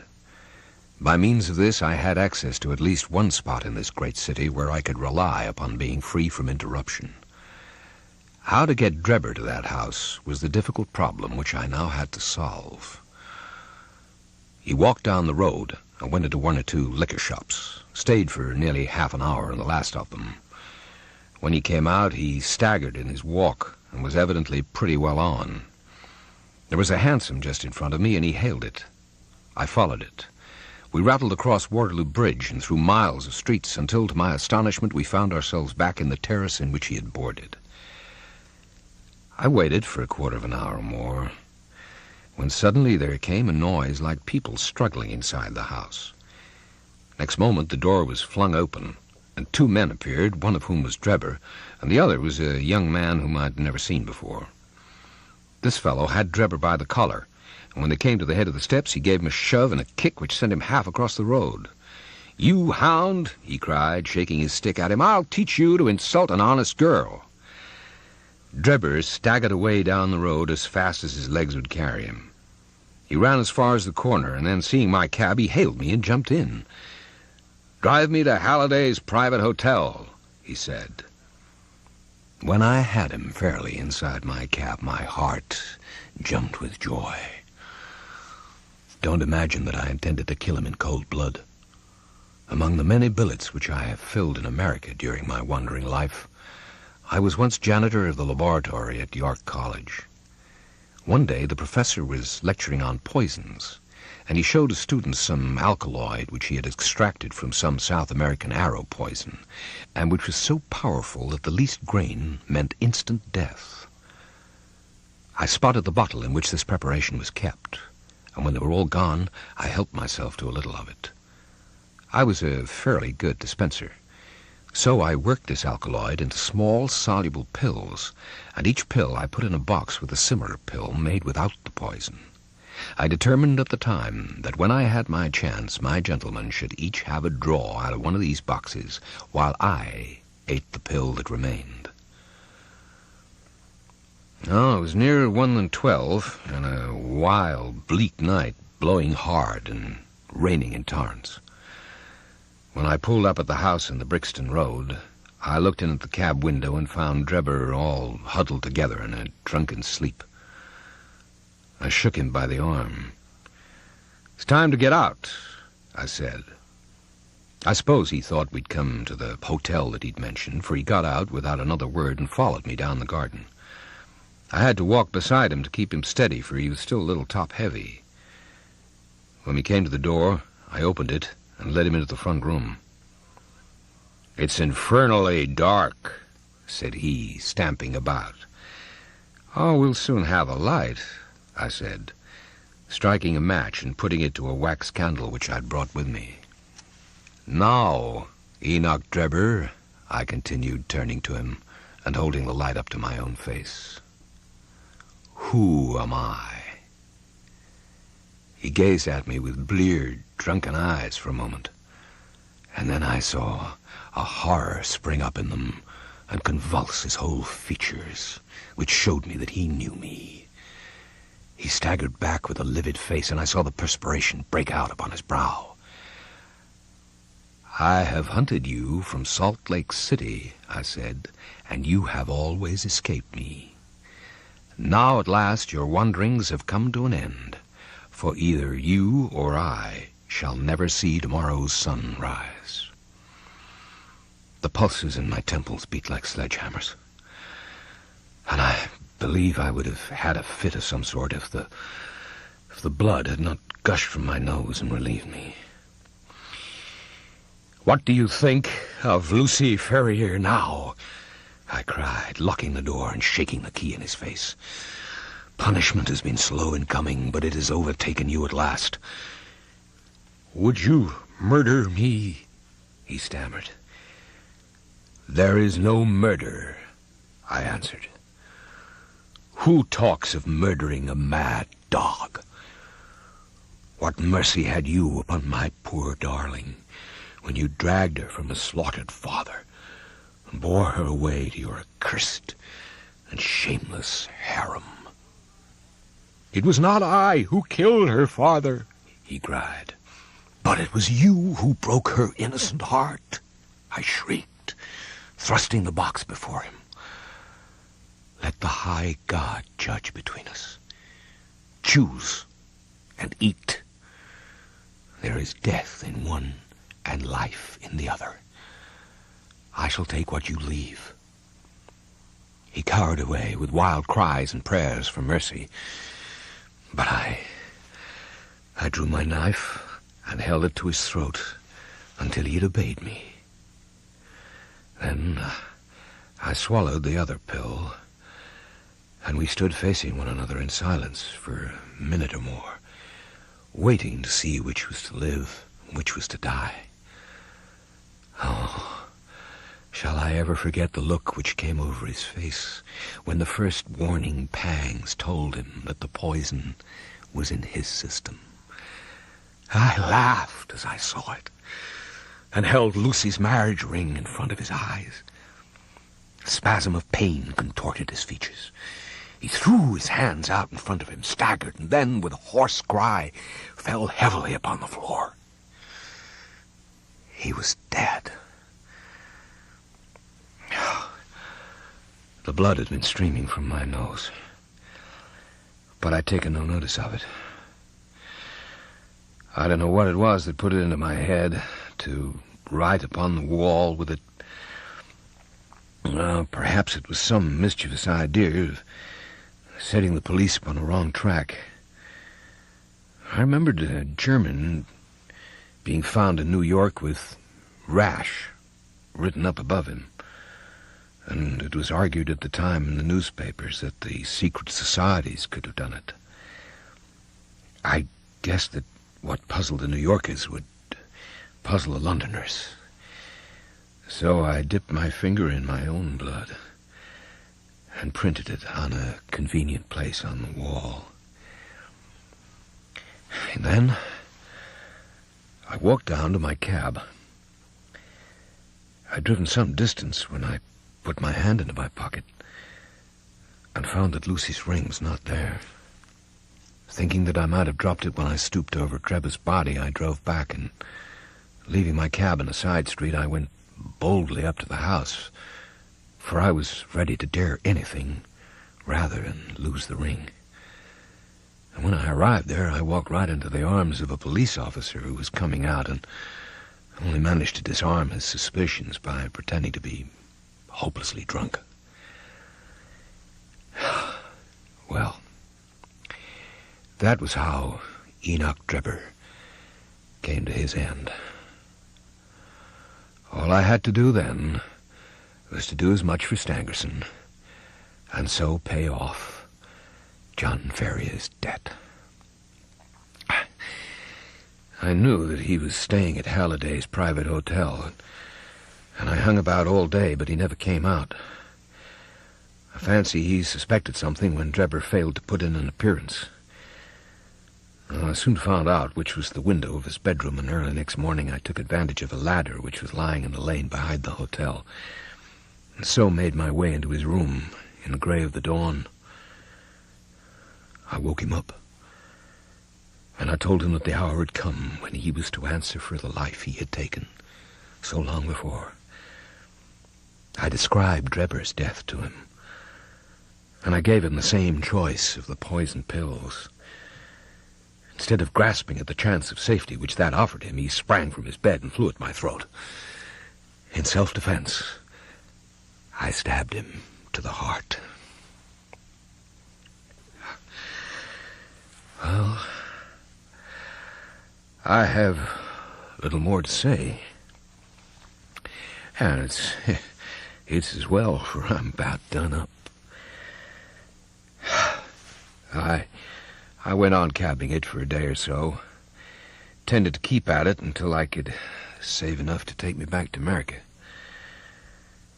I was standing in the yard when a ragged youngster asked if there was a cabbie there called Jefferson Hope, and said that his cab was wanted by a gentleman at 221B Baker Street.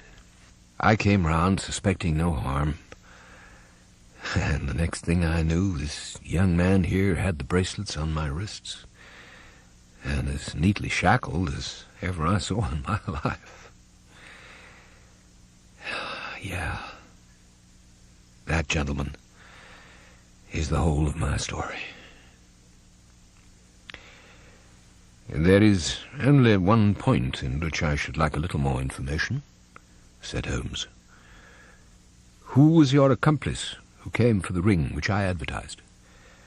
Oh, I can tell you my own secrets, said the prisoner, but I don't get other people into trouble. I saw your advertisement, and I thought it might be a plant. My friend volunteered to go and see. I think you'll own he did it smartly. Not a doubt of that, said Holmes heartily. We had all been warned to appear before the magistrates upon the Thursday. But when Thursday came, there was no occasion for our testimony. A higher judge had taken the matter in hand, and Jefferson Hope had been summoned before a tribunal where strict justice would be meted out to him. On the very night after his capture, the aneurysm burst, and he was found in the morning, stretched upon the floor of the cell, with a placid smile upon his face, as though he had been able in his dying moments to look back upon a useful life and work well done. Gregson and Lestrade will be wild about his death, Sherlock Holmes remarked as we chatted it over next evening. Oh, I don't see that they had very much to do with his capture, I answered. Perhaps not, said Holmes with a quiet smile. Anyway, I would not have missed the investigation for anything. There has been no better case within my recollection. Simple as it was, there were several most instructive points about it. Simple? I cried. Well, really, it can hardly be described as otherwise, said Holmes. The proof of its intrinsic simplicity is that without any help save a few very ordinary deductions, I was able to lay my hand on the criminal within 3 days. You see, in solving a problem of this sort, the thing is to be able to reason backwards. Now, this was a case in which you were given the result and had to find everything else for yourself. Let me endeavour to show you the different steps in my reasoning. And to begin at the beginning, I approached the house, as you know, on foot. I naturally began by examining the roadway, and there I saw clearly the marks of a cab, which, I ascertained by inquiry, must have been there during the night. I satisfied myself that it was a cab and not a private carriage by the narrow gauge of the wheels. The ordinary London growler is considerably less wide than a gentleman's brougham. I then walked slowly down the garden path, which happened to be composed of a clay soil, peculiarly suitable for taking impressions. I saw the heavy footmarks of the constable, but I saw also the track of the 2 men who had first passed through the garden. It was easy to tell that they had been before the others, because in places their marks had been obliterated by the others coming on top of them.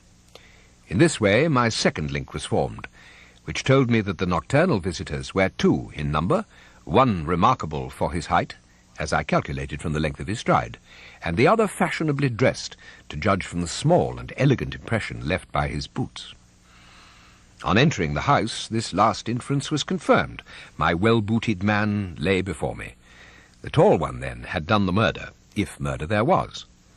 There was no wound upon the dead man's person, but the agitated expression upon his face assured me that he had foreseen his fate before it came upon him. Having sniffed the dead man's lips, I detected a slightly sour smell, and I came to the conclusion that he had had poison forced upon him. Again, I argued that it had been forced upon him from the hatred and fear expressed upon his face. And now came the great question as to the reason why. Robbery had not been the motive, for nothing was taken. Was it politics, then? Or was it a woman? I was inclined from the first to the latter supposition. Political assassins are only too glad to do their work and fly. This murder had, on the contrary, been done most deliberately, and the perpetrator had left his tracks all over the room, showing that he had been there all the time. When the inscription was discovered upon the wall, I was more inclined than ever to my opinion. When the ring was found, however, it settled the question. Clearly the murderer had used it to remind his victim of some dead or absent woman. It was at this point that I asked Gregson whether he had inquired in his telegram to Cleveland as to any particular point in Mr. Drebber's former career. He answered, you remember, in the negative. I then proceeded to make a careful examination of the room, which confirmed in me my opinion as to the murderer's height, and furnished me with the additional details as to the Trichinopoly cigar and the length of his nails. I had already come to the conclusion, since there were no signs of a struggle, that the blood which covered the floor had burst from the murderer's nose in his excitement. I could perceive that the track of blood coincided with the track of his feet. It is seldom that any man, unless he is very full-blooded, breaks out in this way through emotion. So I hazarded the opinion that the criminal was probably a robust and ruddy-faced man. Having left the house, I proceeded to do what Gregson had neglected. I telegraphed to the head of the police at Cleveland, limiting my inquiry to the circumstances connected with the marriage of Enoch Drebber. The answer was conclusive. It told me that Drebber had already applied for the protection of the law against an old rival in love named Jefferson Hope, and that this same Hope was at present in Europe. I had already determined in my own mind that the man who had walked into the house with Drebber was none other than the man who had driven the cab. The marks in the road showed me that the horse had wandered on in a way which would have been impossible had there been anyone in charge of it. Where, then, could the driver be? unless he were inside the house. And then, supposing one man wished to dog another through London, what better means could he adopt than to turn cab driver? All these considerations led me to the irresistible conclusion that Jefferson Hope was to be found among the cabmen of the metropolis. If he had been one, there was no reason to believe that he had ceased to be. On the contrary, from his point of view, any sudden change would be likely to draw attention to himself. He would probably, for a time at least, continue to perform his duties. There was no reason to suppose that he was going under an assumed name. Why should he change his name in a country where no one knew his original one? I therefore organized my street Arab detective corps and sent them systematically to every cab proprietor in London until they ferreted out the man that I wanted. The murder of Stangerson was an incident which was entirely unexpected, but which could hardly in any case have been prevented. Through it, as you know, I came into possession of the pills, the existence of which I had already surmised. You see, the whole thing is a chain of logical sequences without a break or flaw. Oh, it is wonderful, I cried. Your merits should be publicly recognized. You should publish an account of the case. If you won't, I will for you. You may do what you like, Doctor, Holmes answered. See here, he continued, handing a paper over to me. Look at this. It was the Echo for the day, and the paragraph to which he pointed was devoted to the case in question. The public, it said, have lost a sensational treat through the sudden death of the man Hope, who was suspected of the murder of Mr. Enoch Drebber and of Mr. Joseph Stangerson. The details of the case will probably never be known now, though we are informed on good authority that the crime was the result of an old standing and romantic feud in which love and Mormonism bore a part. It seems that both the victims belonged in their younger days to the Latter-day Saints, and Hope, the deceased prisoner, hails also from Salt Lake City. If the case has had no other effect, it at least brings out in the most striking manner the efficiency of our detective police force. It will serve as a lesson to all foreigners that they will do wisely to settle their feuds at home and not to carry them onto British soil. It is an open secret that the credit for this smart capture belongs entirely to the well-known Scotland Yard officials, Messrs. Lestrade and Gregson. The man was apprehended in the rooms of a certain Mr. Sherlock Holmes, who has himself, as an amateur, shown some talent in the detective line, and who, with such instructors, may hope in time to attain to some degree of their skill. It is expected that a testimonial of some sort will be presented to the two officers in recognition of their services. "Ha, ha, ha! Didn't I tell you so?" cried Sherlock Holmes. "That's the result of all our study in Scarlet, to get them a testimonial."